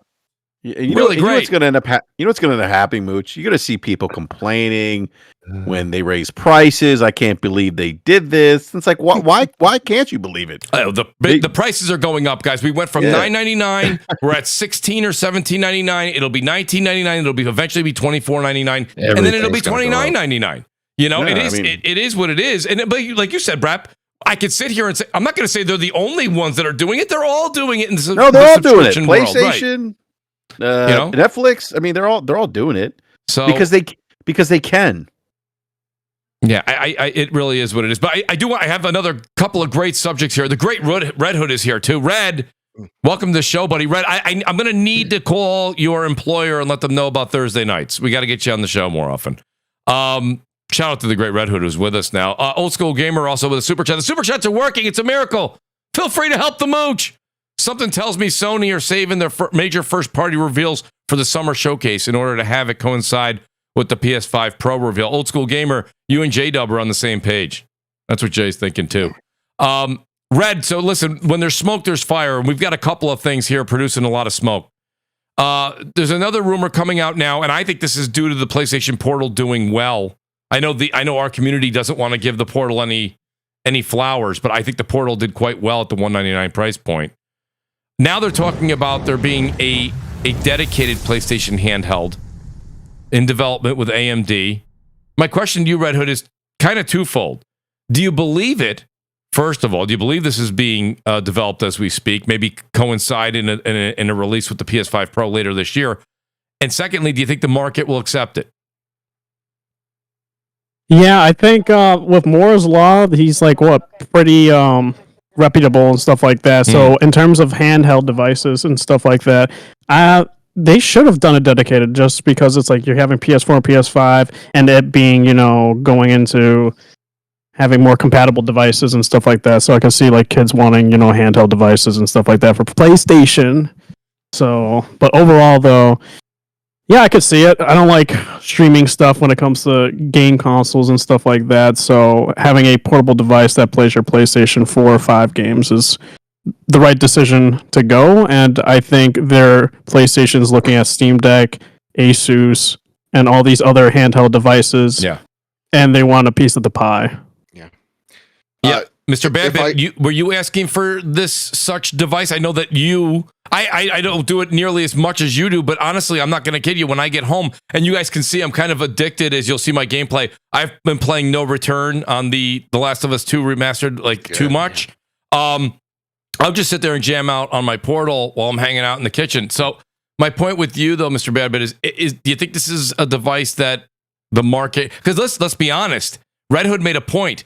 They're looking at the Asus, they're looking at the Steam Deck, and I believe, I don't know if it was Tom Henderson and Jez Corden, they were going back and forth. And I think Jez even said that Microsoft's probably looking into a dedicated handheld as well because of the success from the Switch 2 as well. It's not leave the Switch out of it. It was probably the predecessor to all of these other devices.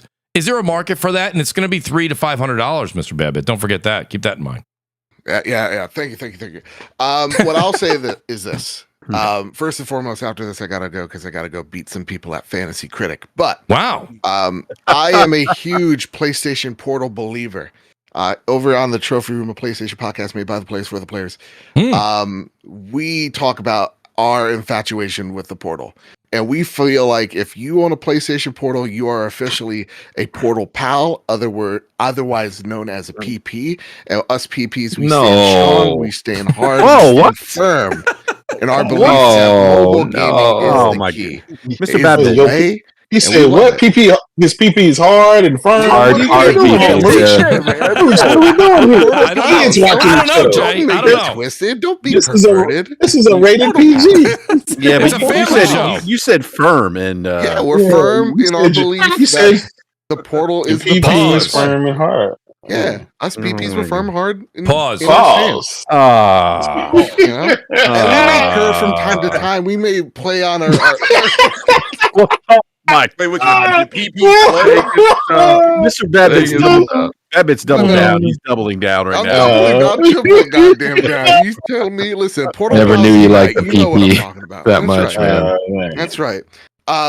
So no, I love my PlayStation Portal. I play it at not work.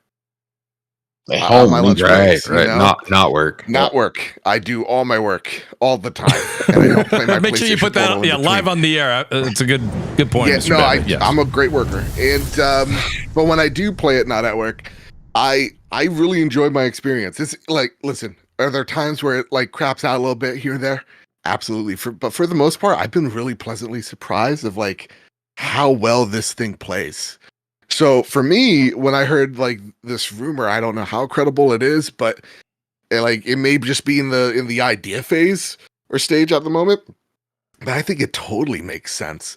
It's something that I would day one, hands down, purchase and play on the regular. I play my Portal quite a bit. Like probably 30 to 40% of my gameplay is on the Portal. So if I have something dedicated, I don't have to worry about my Wi-Fi situation at home. I don't have to worry about my PlayStation 5 having to be wired in order to play this functionally.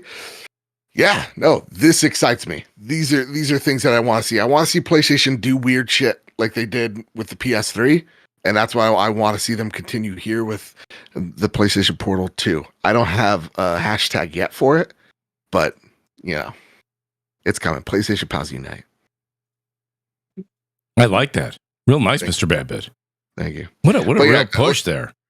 Listen, I gotta go, you guys. Again, I gotta go beat some people at a fantasy league. We gotta really embarrass these kids over at the Xbox expansion pass. They're a bunch of losers. We're Yeah. gonna beat them real good. do So it. that's Oh, everybody. man. Thank you so much for having me, Mooch. Thank you for letting me rant and rave about corporate structures and having me gush about games, because that's the most important thing. But you can find me over at Mr. Badbit. You can find my show, The Trophy Room, a PlayStation podcast, over on YouTube, on Google Play, on Spotify, wherever you get your podcast service of choice. You can find The Trophy Room there, and the video version as we go live each and every Wednesday night at 8 p.m. Eastern Standard Time. So thank you so much. Very nice, Mr. Babbitt. Outstanding. Well, great to have you here. I did want to get your take on Suicide Squad. I lost you and TC early. It's but- great. Well, there it is, guys. It's great. It's great. I like it. Go get it. No, outstanding, Mr. Babbitt. Thanks for being here, buddy. Likewise. Anytime. Absolutely, Kay. Kay, I want to get to you for a second here, Kay, because I know you've been. You were kind of rough on the Portal, if I remember right, early on. What do you think, Kay? I mean, is the portable world just not? Is it not your bag? I mean, no. I like my Steam Deck. I absolutely love my Steam Deck. I probably use it 3 to 4 times a week, which is pretty good for how much I play. The Portal I ended up selling off because it just didn't do what I wanted it to do. Like I could do almost everything that I do with it on my Steam Deck. And the more devices I have, the more time I got to split between them. I think it's a fine device. Like if your Wi-Fi works well for it, and you have good mobile data, and you want that portable experience, it's probably the most immersive, right? Portable experience. Now, I had a PSP, I had a PS Vita. I would be all in for another Sony handheld, but I think the key here would be to not divvy up their resources like they did with the Vita, right? So you don't want to divvy up your devs and all that work. And they are a bigger company than they were then, so maybe it would work now. But if they could play the same games, right, at maybe a lower fidelity, then I think that would be ideal if they didn't have to actually port these games and waste resources, both labor and hardware resources to get this to work well, then I'm all for it. What I don't want them to do is to, use resources in a bad way, right? Or waste resources on a product that may not live up to the expectations. So that's my only concern when I hear that they'd be going for, because I mean that's what happened with the Vita. They just those were different games, right? And they were developed by different studios, and they had to pull in resources for those games. And I think they decided that it wasn't profitable, and it didn't pan out for their vision. So I just don't want them to go down that road again. And I thought that's why they went with the Portal. I feel like another device this close, I would think it's a few years out, if anything. Like I just don't see them bringing in yet another portable device. I feel like they're all in with the Portal. Remember the Portal, the code name, it was the Lite. It was called the Q Lite or something like that. That's true. Lite. That's true. So the full shebang, right, would be, I don't know what's the opposite of the Lite version. Will be the, I don't know what the code name of that would be, but clearly all the games would be digital. They probably wouldn't use any physical media or anything like that. They're not going to go down the Vita cartridge route anymore. They're not going to do all memory of that. card bullshit. Yep. Mm-hmm. Exactly. Now here's the thing. This is the question about it. Do third-party developers actually have to go and make a game for it? Or if you just make a game for the PS5 and the PS4, it automatically runs on this device? If that's the case, then guys, I think they can knock it out. I think they can knock it out the park. Given which really gives credence to this, and the reason why I trust that it'll work is because Mark Cerny, right? He's proved a lot of people wrong in his ideas and the technology that they have, and everything is just getting better and better. We got the PS5 Pro coming. We didn't think that we would get a Portal. We didn't think it was a lot of things we didn't think we would get, and we got. So, especially the VR and stuff like that. Sony is doubling down on PS5 and everything that's connected to PS5. They're doubling down from headphones to specific monitors for TVs for it, to everything. They're doubling down on the PS5. They're showing you this is our bread and butter. This is where this is our company, and it wouldn't shock me if we do get another Vita type device. I'm for day one. Now I will say, prior to the Steam Deck being a thing, prior to the Asus ROG Ally, prior to the Logitech G Cloud, prior to the new Lenovo tablet and some of the other tablets that's out there, I wouldn't have thought that there was a market for it. But those devices have showed that people are willing to buy them and they're willing to support them. And I think that gave Sony the idea, hey, there's a market for it. It's out there. We got all the games. We got the mind share. We got the know-how and the they got expertise. The technology, right? I mean, now that we know that, like, dude, I did not think my Steam Deck would run half the shit it runs, right? I mean, it's like they pack a lot of shit into these little devices now, and we're miles beyond what the Vita had. Absolutely. So if any time is I think the time is within the next like 2-3 years, right? For them to be like, hey, here's I don't, with the Portal being so close, like I'd say at least a year out. Like I think they want that to settle, right? They want more sales of that Portal before but who knows? Maybe it comes out with the PS5 Pro, maybe, Yeah. Companion to the Pro. Yeah.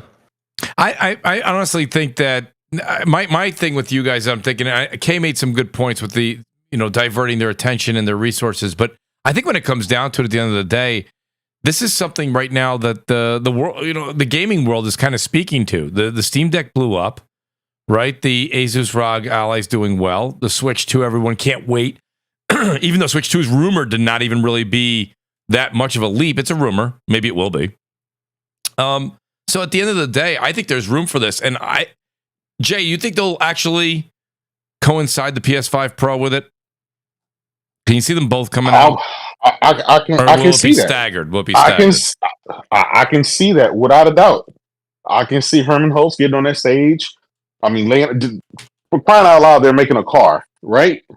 we got PSVR 2. We got all these headsets. We got all of these in zone monitors. There's a lot of freaking crap. Mm-hmm. They're just doubling and tripling down on it, and so yeah, I see it. It's happening.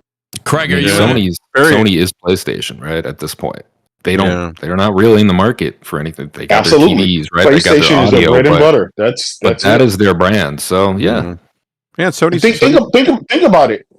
PlayStation is the brand. We just saw it from Kojima yesterday how they're using gaming to run their movie business, to run their sound music business, to run the AI and all that other business. I mean, it's all the same. Yeah.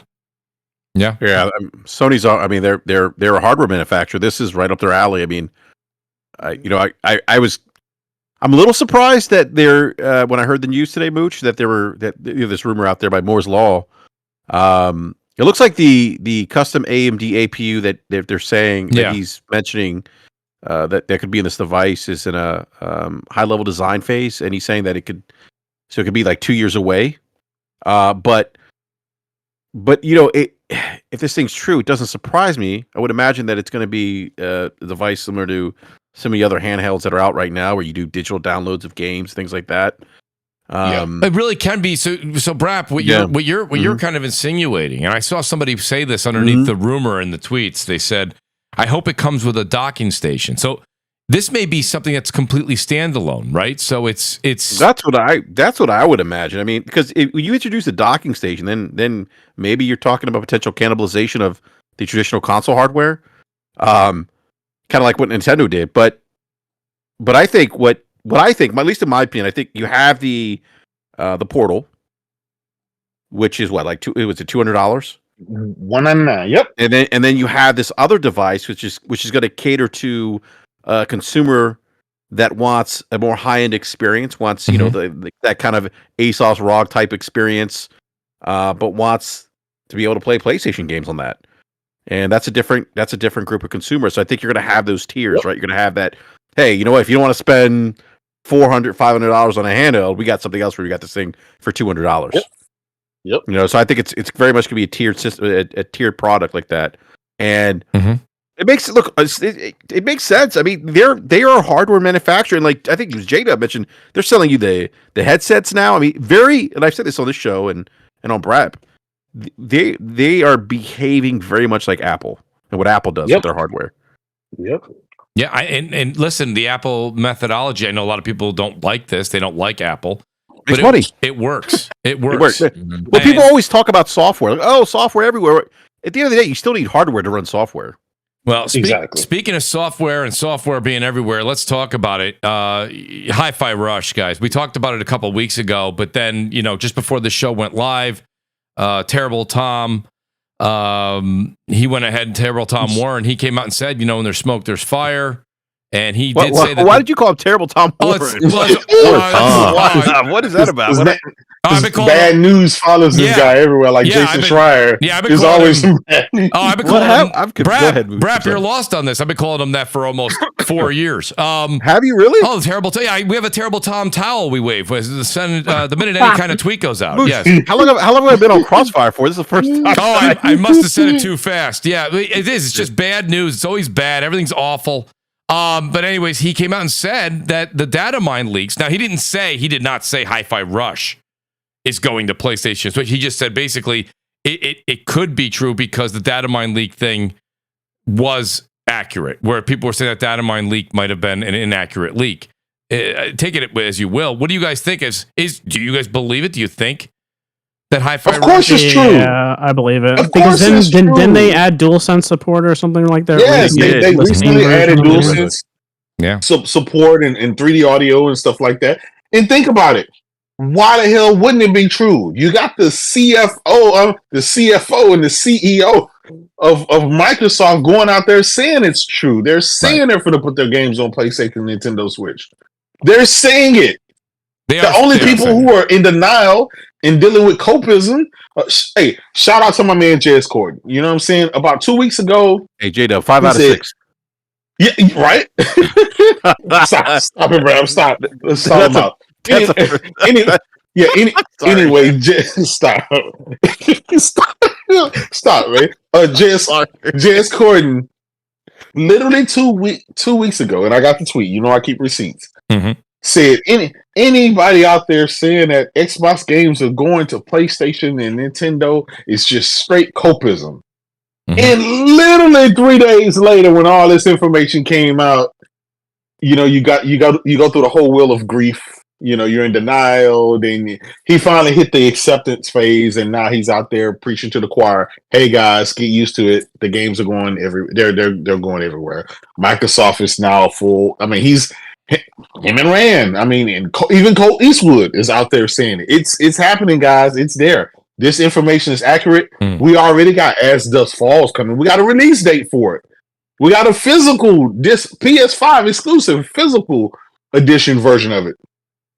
Now I know people are gonna say, okay, well fine. We'll give you Hi-Fi Rush. We'll give you As Dust Fall, but that's it. Nothing else is going. It's like, dude, why would they stop there when the bulk of their sales will come from actually good games that people would really want to buy, right? And actually play.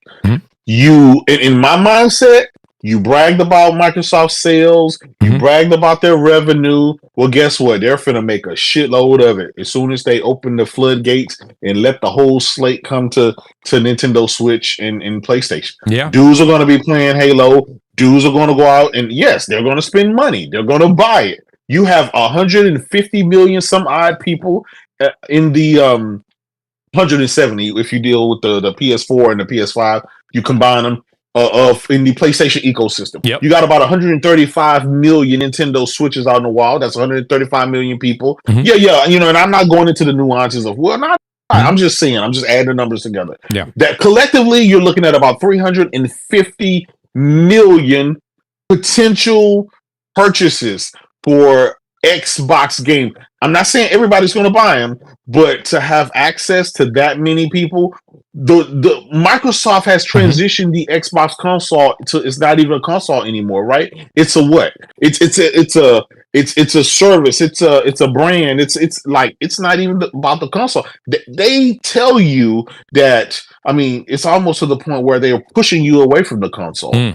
Right? They're telling you, go play it any and everywhere. Play on your Samsung TV, your mobile phone, and all of this stuff. Yeah, they've said you don't need the console. They're not pushing the console. They've said it time and time again. I mean, it's pretty much every week. It's in their advertisement. So what does that tell you? That tells you that the hardware doesn't really matter to them anymore. So sometime in the future, it's not going to be, obviously it's not going to be no longer the focus. And when you don't have the focus anymore, why would they create it? Sure, they'll create one, but as far as you getting world's most powerful consoles anymore, those days are over, right? The gamers have spoken. I'm a firm believer. Gamers speak with their wallets, and gamers have in droves, for whatever reason, repealed from the Xbox consoles. It just the numbers don't lie. We got the numbers.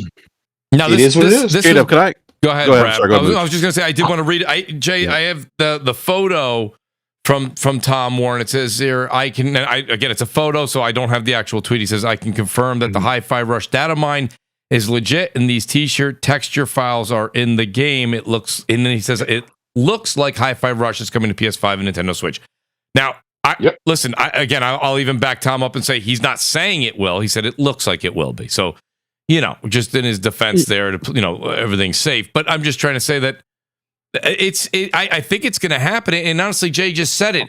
Microsoft they don't care. They're going to go ahead and put these out there. They'll have a box that they put out there probably as they go forward, not worrying about power, being able to stream these games. So they'll have an all digital streaming edition box that comes out. And then they'll rely on the Switch and they'll rely on the PlayStation customers to buy them at the $60 and $70 values, depending on what they are respectively. Yeah, I was going to say this too, was like, they're definitely testing the waters, right? And I think in their mindset, could be completely wrong, because at the end of the day, all of this is opinions. I think they wanted to meet a certain threshold of Game Pass.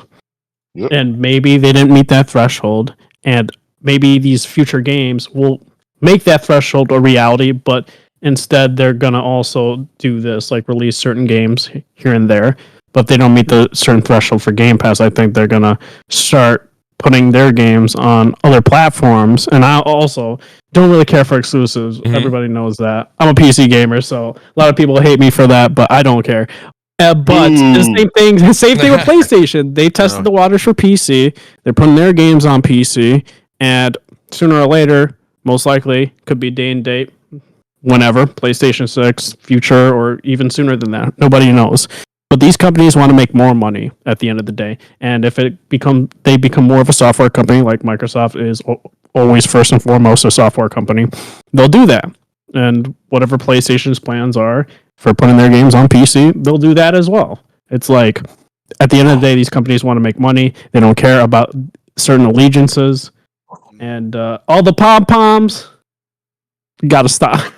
Well, guys, take a look. Yeah, the other thing. Oh, go ahead, BRAP.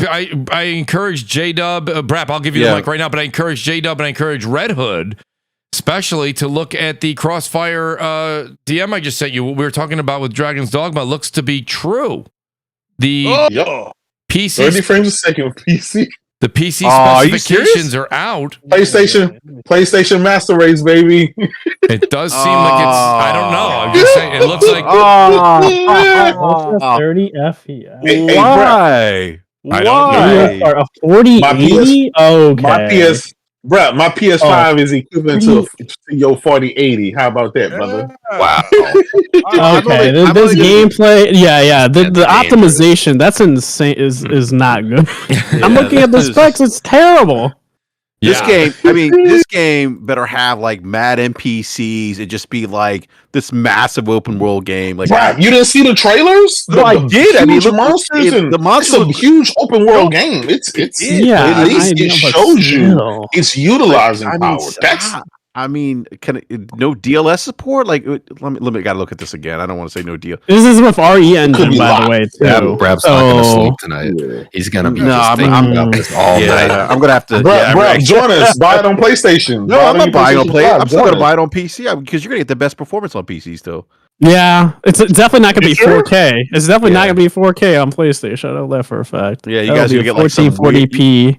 No, you guys are gonna maybe get like 1080. It's okay. No, remember, it's all about the frames, baby. We're gonna get like it's all about the frames, baby. Do you think they'll? Listen, wait a minute.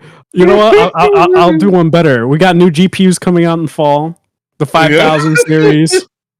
We'll definitely get 60 FPS in Dragon's Dogma by fall. Yeah, we're gonna have to brute force that with the 50 series. Yeah, hey, those modders, they're gonna crack that. They're gonna remove that limiter. No way in the world they're gonna get. And also, wait. I gotta share. Listen, I love Capcom, but they're also notorious for having DRM, extensive DRM for the launch of their games. RE4 had it. This game definitely gonna have it. Performance is gonna definitely not be that great. It was just. It's on. It's all over Twitter. Yeah. Let me see if they put it on Steam right now. Let me look that up. See actually, if it's legit. That's what I was going to ask you. Go ahead. I want to piggyback off of what Red Hood said. And by the way, like, people should give Red Hood a hard time for gaming on PC, as you should. PC is the premier gaming platform. For 30 frames a second games. Yeah. Hey man, my PC experience 5 out of 6. I'm sorry, Jada. All right, let me stop. But I think the interesting thing was, if you listen to what Amy Hood was saying about hardware growth, like, it's going to be down again. And so if your first party stuff, if you're making first party games, you need to sell more hardware to sell more copies of those games. You only have a finite amount of people that you could sell those games. I understand they're going to be on PC too, but you still, like, there's only so many people that are going to buy Xbox games on PC too. So yeah, with the amount of investment they've made in games, like, it just wouldn't surprise me. And I know people are saying, I think Red Hood said they're kind of dipping their toes in the pool right now, and I think I would agree with that. Kind of see like how things pan out. But if they're not selling hardware, I wouldn't be surprised if you see them accelerate other first-party games, bigger first-party games going to other platforms, because they need to sell software. It's part of the business model. Mm-hmm. You got to sell software. It generates money. I mean, we know they don't make a lot of money on hardware, and so I always go back to that. Like, if the CFO Amy Hood saying, "Hey, like, we're not expecting, we're expecting more decline in hardware growth," and we've been seeing that. If you look at those numbers, over the last year, it's been like negative growth for hardware, and if you can't sell hardware, then how are you going to sell software? Mm-hmm. I mean, like, it's math to me just doesn't add up. Here's the problem: gamers like you, gamers like me, honestly, it doesn't matter. If Xbox comes out with a great game, we're gonna buy it. We're gonna play it. Absolutely. Yeah, absolutely. We have PCs, right? Yeah. It's just I think at this point it's really the denial from the Xbox hold the line guys who thought that Microsoft would go and spend $100 billion for their console, where they literally do not buy games, they literally do not buy the hardware, but they expect, just because they held the line for the last 10 years when Xbox didn't have any games. We got tweets right now on Twitter. There's a meltdown because very unfortunate. Hi-Fi Rush thing is confirmed, and these guys were saying, Phil, you waited. We supported you when you didn't have anything, and now you got all these games, and now you're going to give them away to Sony ponies and Nintendo. Like, they're going crazy. But I've always told them, if you do not buy your games, they're going away. It's just the numbers. It's a numbers thing. Well, I mean, I know it is. Well, also the thing is the Game Pass numbers didn't increase. They haven't had a game that was a system seller. And what I mean by system seller is very different now for Xbox. A game to propel Game Pass numbers. Yep. They haven't had that yet. They have had good games, but they haven't had a system seller. Starfield did not even increase the Game Pass numbers, because we all know that Microsoft do give out numbers whenever they're positive. They'll run out there quickly. We had X so many people. We got this.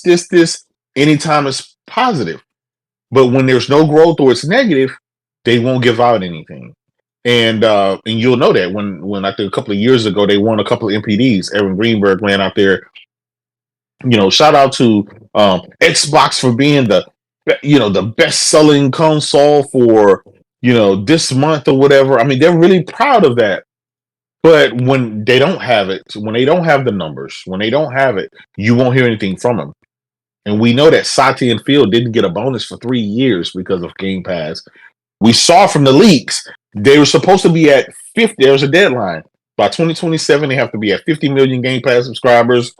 And by 2030, they have to be at 100 million Game Pass subscribers. Well, how are you going to do that? I think if you only have 24 million consoles out in a while. Well, you know what they're going to do, J-Dub? Mm-hmm. They're gonna take all those World of Warcraft subscribers, convert them over to Game Pass.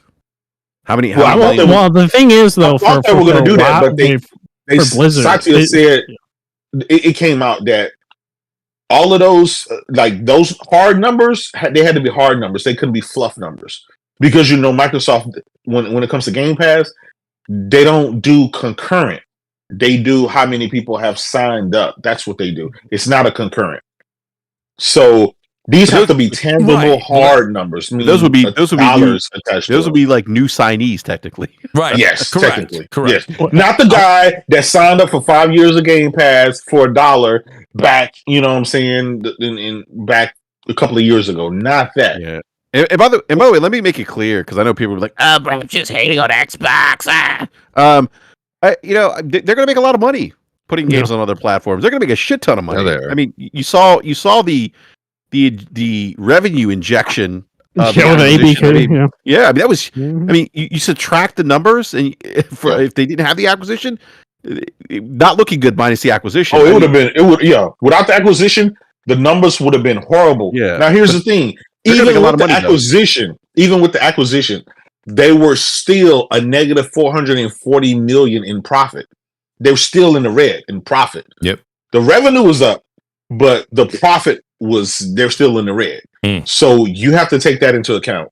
And they already projected, right? This next quarter will be horrible. They already said it's going to be horrible. The holiday season didn't do what they thought it was going to do. They had those $139 Xbox Series S's out there. They had a $349 Xbox Series X's. It didn't give them the numbers that they needed. That's what I'm saying. For whatever reason, gamers are repelling against Xbox. It's not me. Yeah, it's people who are not buying this stuff. Jada, real quick, man, because I saw someone in the chat say, "Oh, you do hate on Xbox," and this is what really kind of what I find disingenuous when people say that. Like when we're talking about like what you just described, J-Dub, people aren't buying Xbox. That's not made up. J-Dub's not making that up. I'm not making that up. When I'm discussing their revenue numbers and you say I'm being highly critical, that's not being highly critical. That's just discussing the reality of the situation of the business. Like, and if you do the math, like if you understand how the console business works or how gaming works, if you're putting out first-party content, which is exclusive to your hardware platform, and you're having trouble selling that hardware platform, then what do you do? Like, if you can't sell enough hardware to sell more software, like there's only a finite amount of people that you can sell software to. What do you do then as a business? You just sit there and it's the whole let's thing compare it too. Let's compare it. The last year, PlayStation 5 numbers were up 66%, 119%, 365%. I mean, their numbers are through the roof. They're breaking records every single month for all of last year. Xbox, on the other hand, all of their numbers were in the red. All of them were negative numbers. Negative 50%, negative 19% this month, negative 30% this month. We know, we get the numbers every month. You guys see us on Twitter. You see Tom Warren. You see Matt Piscatella. You see Benji Sales. You see these guys going through these numbers every month. These aren't made up numbers. These are numbers that are coming from the retailers. Yep. And the people, and you can't say, oh, there's no. A lot of it includes digital. A lot of it includes physical. A lot of it, you guys see the European numbers and the US numbers and the worldwide numbers they give you.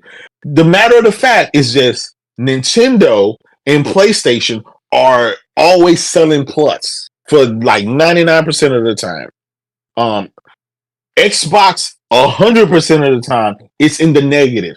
That's not a fanboy thing. That's just the reality of Xbox and where it is right now. And I know a lot of you guys are going to say, well, wait till they put Call of Duty in Game Pass. That's going to, I'm like, listen, okay, but is that really going to give you another 3, 4, 5 million additional consoles out there? If selling a Series S at $130 won't get you there, I'm sorry. You'll never get there. Yeah. Doing the whole day and date on PC and the Game Pass strategy, I don't think it really worked, and I think it hurt the brand. I think it hurt the brand immensely. Well, they like move away from that, man. Watch. I mean, I think it's gonna happen. You think they're going to move away from Game Pass, Kay? I don't think so. No, not day and date, but the premium tiers, right? They're going to be able to. They're going to have to flex that, especially if they're going to go multi-plat. I did want to chime in because I got to bounce. I got to get out of here. Thanks you guys for having me. Find me on Twitter with my shit posts K__med. Your posts are funny. Hey, thanks, man. I appreciate it. It's the only thing I got going for me. You know, I'm just fat and funny.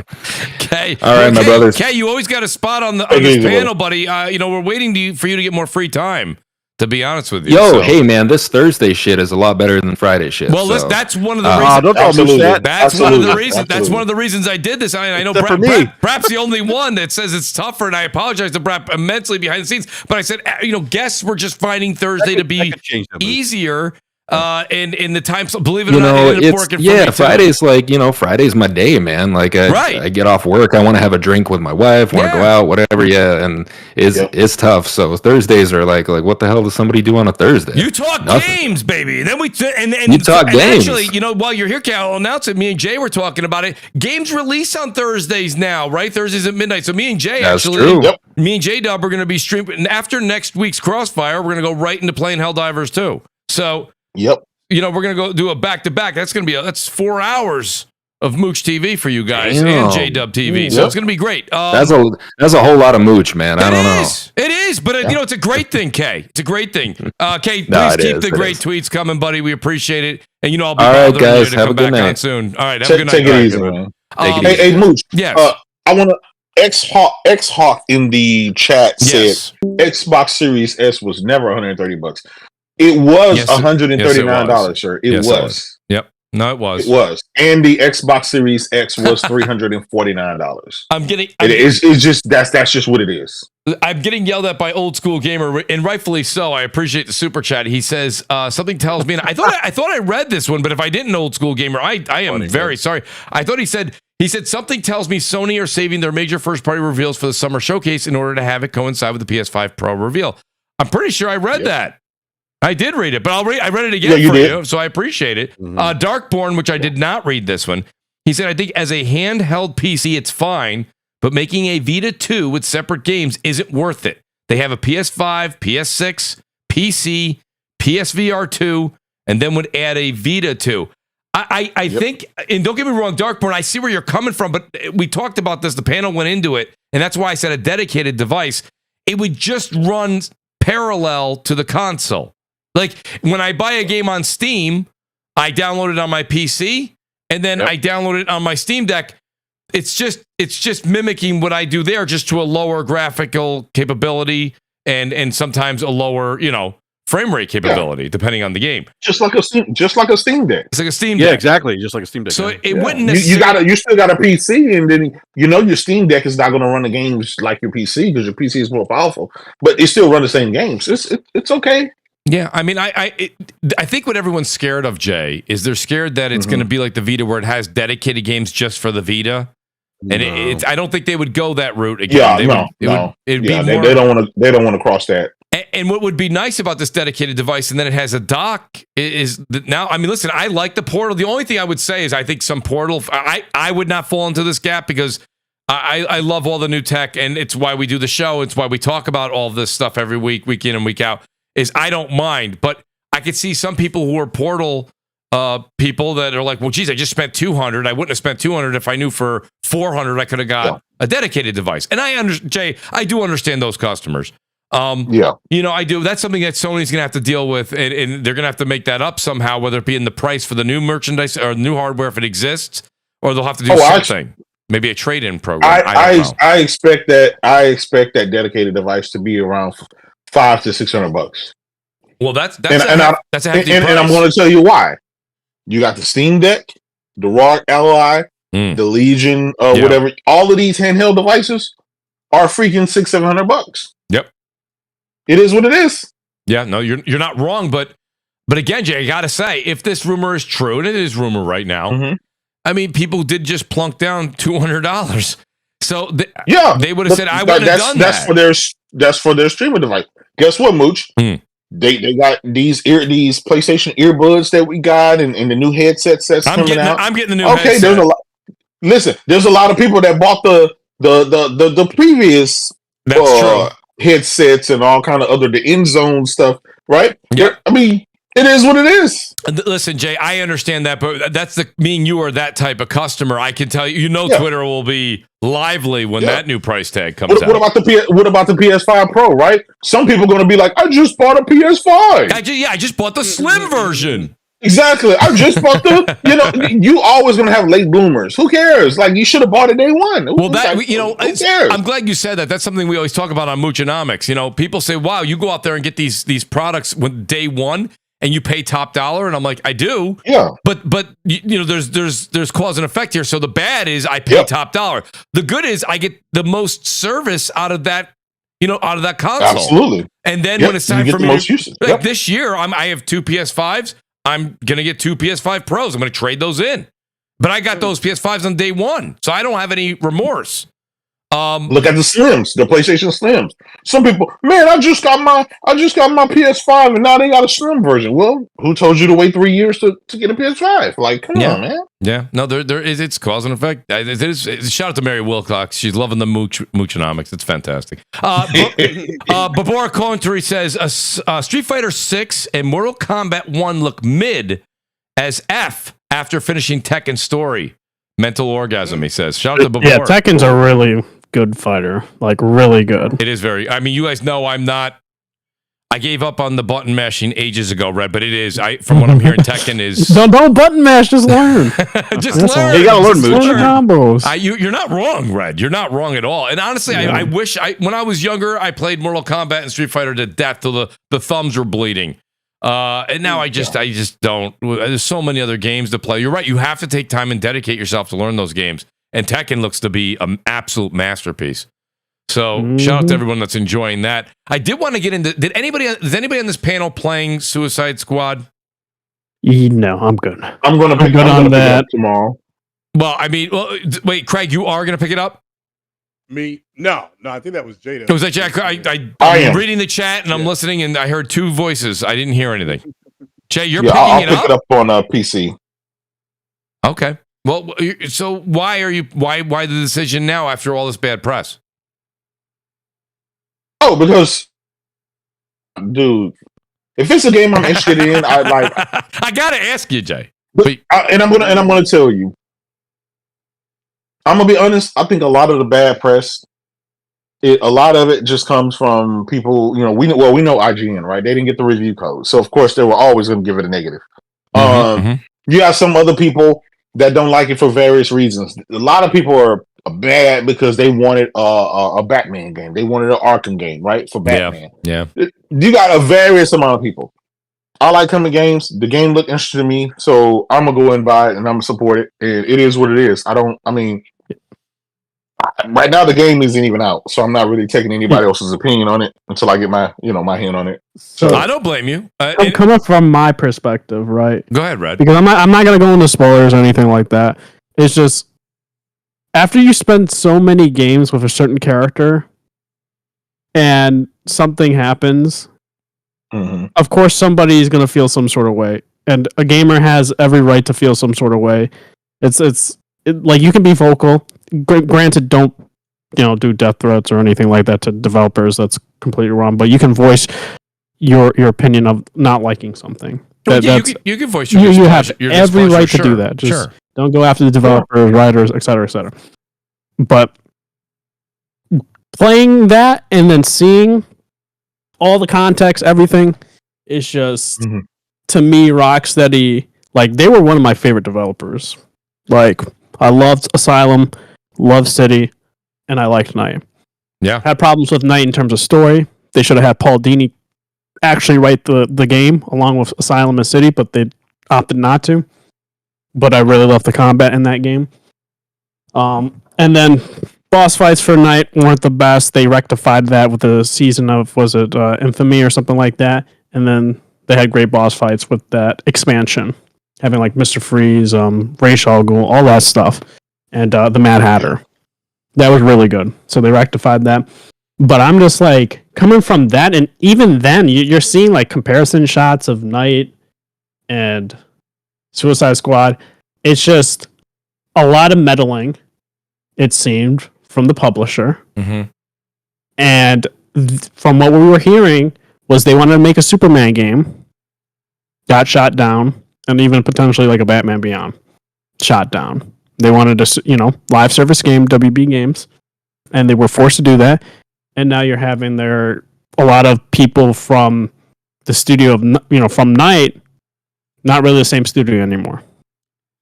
So it's like, you're seeing all this and it sucks when you're having publishers kind of strip away freedoms from a developer. Yep.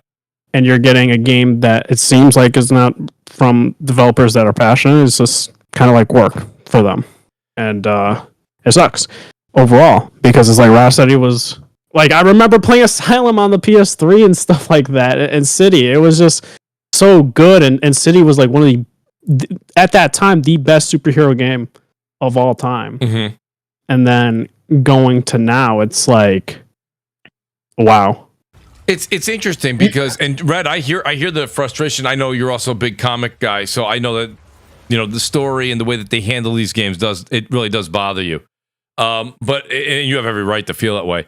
I will say this much, though, just because of it was torn down so much by everybody in the media, and I'm watching some people play it, and I just want everyone to know on the panel and the chat, Mr. Badbit and TCMF, they're playing it, and they're quite far in it. They've both told me before the show, they said that they're thoroughly enjoying the game. Now, take that as you will. I'm not here to tell you whether, you heard Red's case was also very strong. I'm just saying to you, I'm watching what I'm seeing on footage, 1 minute, 2 minute clips.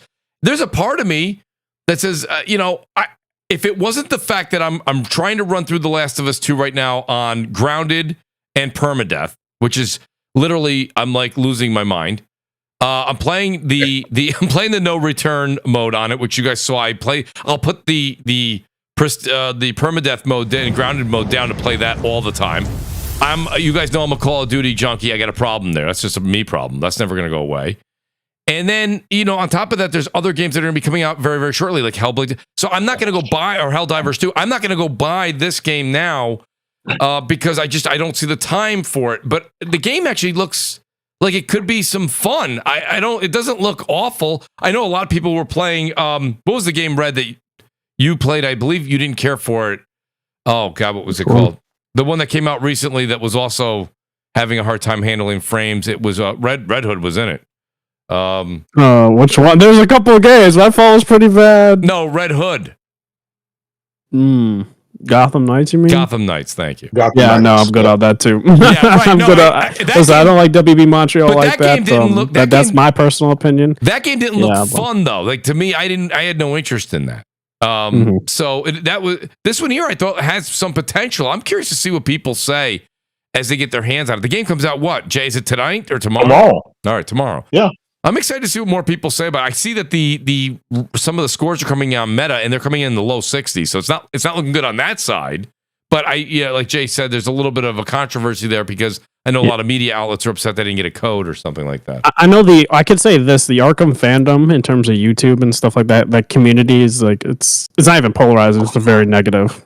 So it's like, look on that front in terms of the hardcore. Now, whether or not it will cash in on the casuals, that remains to be seen, but I just doubt it. That's just me though. Yes, no, that's yet to be seen. Shout out to El Nini. Love the name, by the way. He says, great podcast, amazing panel. Thank you, Mooch. Thank you, El Nini. I appreciate you being here. I appreciate Super Chat. And welcome back home, Silent Merc. One of the Mooch Maniacs. Appreciate that, Silent. Guys, great show tonight. It's 9:30 here in New York. I got to say, 2.5 hour show. I'm so blessed to have a panel like this. Outstanding panel. We hit most of our topics. I got to be honest with you guys. I think we did, out of the 10 I gave the guys, we hit 8, and one that we didn't do was redundant on the Hi-Fi Rush topic, getting a little bit into the Sea of Thieves coming to PS5. That was also something that came out in the media recently, too. But I want to say thanks to each of these guys and to the guys who had to leave a little bit early and all you guys out there in the chat. Really appreciate you guys coming out here every single week and hanging out with us. We'll kind of go in reverse order here. Red, I know that you showed up and you worked all night. You're probably exhausted. You're probably starving. So you didn't. I took you away from meals and gaming at the same time. But Red, let everybody know where they can find you. And we got to get a Thursday where I can get you the whole 2.5 hours, buddy. Looking forward to hearing. We gotta figure that out. It's gonna be kind of difficult because of work and stuff like that. But definitely let you know once schedule clears or schedule changes too. Because Crossfire is good to be on all the time and I appreciate it, man. Fun time, talking and stuff like that. Even having difference of opinions and stuff like that. Because not everyone's gonna have the same opinion. Well, you shouldn't, right? For me, it's like Suicide Squad. Not a game I want to play, but some other people will want to play it. It's like. Yeah, that's totally fine at the end of the day. No, it's 100% fine. I actually want to hear your take on why you don't want to play it. I know there's people in the audience that are probably like, why does this guy not want to play it? I mean, that's the whole thing. It's the beauty of having a podcast where you can actually, you don't have to get on a show and just agree with each other all the time. It's fantastic. But Red, let them know where they can find you. Thanks for being here tonight, buddy. Yeah, you can find me on Twitter at RedHood240, Twitch at RedHood420, and also Overlevel Podcast on Big Cloud Gaming's channel, along with RGT at 5 o'clock. Fridays, and Overlevel Podcast will be Tuesday on his channel at 8:30. So I look forward to that. Absolutely right. Outstanding work over there on the channel. Love what you guys are doing. Red, thanks for being here tonight. The great J-Dub City, you guys know. Jay, outstanding to have you on tonight. Me and you were talking. I came so close. By the way, shout out to J-Ro, and I apologize, J-Dub. J-Ro49, who became a Mooch Maniac family member. J-Ro, I want to say thank you so much for that, and thank you for the $2 super chat, buddy. It means the world to me. Jay, we were talking last week. I said a lot of this news is breaking. I even got shit from BRAP. BRAP's writing me, and he's like, dude, you didn't do a show on Thursday? All this news is crashing. Yeah. I go, that's my luck. That's the way it is, Jay. That's just my luck. Nothing's going to change. So I'm used to that, right? It's this many years where that just happens. But I said to Jay, you want to do a show on Friday? Let's pull something together real quick.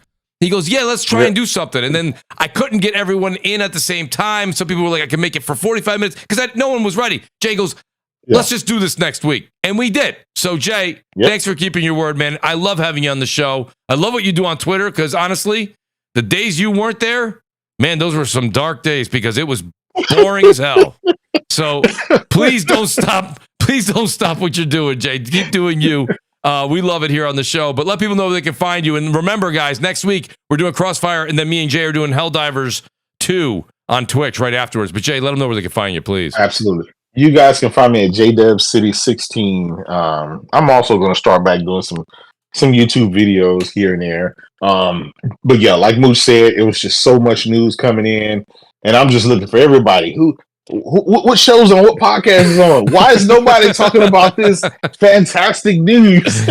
I call Mooch, where are you? You're like, we you're not need doing you a now. show? Where's the show? I'm like, I put up the bat signal. I put up the Mooch signal. The M. That was an Emily. Where are you?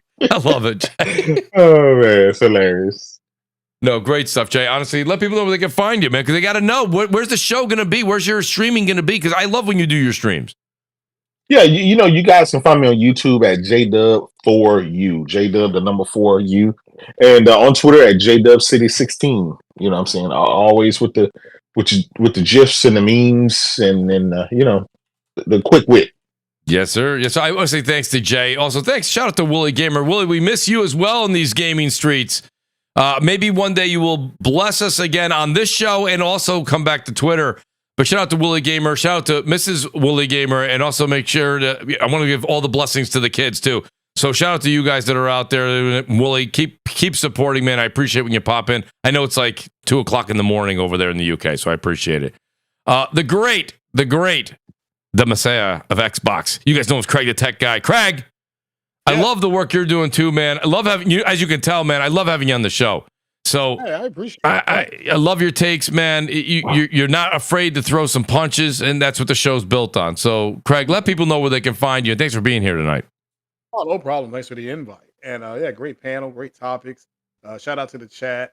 Make sure you all hit that like button and subscribe to Mooch. Please. Become one of the Maniacs. I'm over at the Porchlight Podcast, and I will be buying Helldivers. So if you two need a third, look me up. And yeah, I'll be purchasing that tomorrow, either tomorrow or Saturday, just to get the preload going.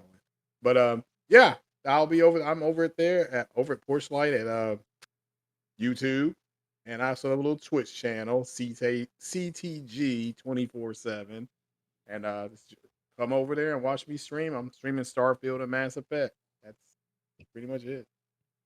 I appreciate it, Craig. Great to have you here tonight, buddy. You know, don't be shocked. Don't be shocked if the Mooch symbol goes up again next week for you, buddy. I love having you on the show, Craig. So great to have you here tonight with us. And then, of course, Basement, Radio, Arcade, Podcast, BRAP.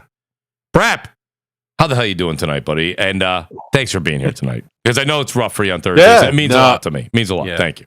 It might change, though, Mooch. Like I said, basketball season will be coming to an end. And we'll be jumping into baseball. So Thursdays may be open again. Yes. Potentially. I hope so. Great show, man. Great show. And happy to be here. And we got to talk sports, Mooch. A lot of stuff going on in sports right now. Absolutely. There really is, although I saw you tweeting some of this stuff out while the show was going on. Nothing happening in the New York Mets era, but I saw the Orioles made a nice move there. So the Orioles just got sold too. I know you guys got billionaire. Everyone's that's what sucks. I was so excited that the Mets had I think the Mets are still richer. I think they're still richer. They are, but that's not the point. It's not the point. It's nice to have new ownership because it is. The Angelos family, they kind of ran that franchise in the ground. They did, but you still had a lot of W's this past year or so. No, they did. I mean, and that's because we lost so much that we just had a bunch of young talent, and we have a strong farm system because we don't get Jay started. Don't get Jay started. He'll start hitting us with those Astro tweets. Yeah, he will. But he will, trust me. Yeah, we definitely need to talk sports. A lot of stuff in football too, by the way. Absolutely, buddy. Sports. Yeah. Sports, exactly. No, Brad. But I know, let people know where they can find you, buddy. Because I got to be honest with you, we got I'm gonna be on BRAP. Yes, yeah. Mooch will be on BRAP next Wednesday. I was like, you know what? It's the new year. I haven't had Mooch on yet. Gotta have him on, right? You got it. Of course you do. Yeah, you got to kick off the new year with Mooch. So absolutely. BRAP _podcast on the Twitter or X, and Basement Radio Arcade podcast on YouTube. And we go live every Wednesday night at 9 p.m. Eastern Standard Time. Myself, Forte, Slow-Mo Backslap, Game Logic. And we'll have Mooch on this coming Wednesday. It's going to be a great show. Absolutely. Great, BRAP. Thanks for being here. I appreciate it. And just a couple quick shout outs. Just again, you guys already know Mr. Badbit was on the show. That's at Mr. Badbit. Go over and check him out over there. The Great Gaming Forte and the Great Slow-Mo Backslap are literally live right now. Go over and check those guys out. Goth Mog, he says, Mooch is my fellow New Yorker. You're absolutely right, Goth. Good to have you here, buddy. I appreciate that. Do want to give a shout out to TCMF. He had to leave early. That's at TCMF2 over on Twitter or X, if you will. Go over there and follow him over there. And you can find out all of his YouTube information as well. Of course, K-Med had to leave early, and the great Red Hood, who's here with us too. Great to have everybody here, guys. Just appreciate all the support. Please, on the way out, hit the like button. Please, if you will, if you are here every week, hit that subscribe button. Let those numbers go up.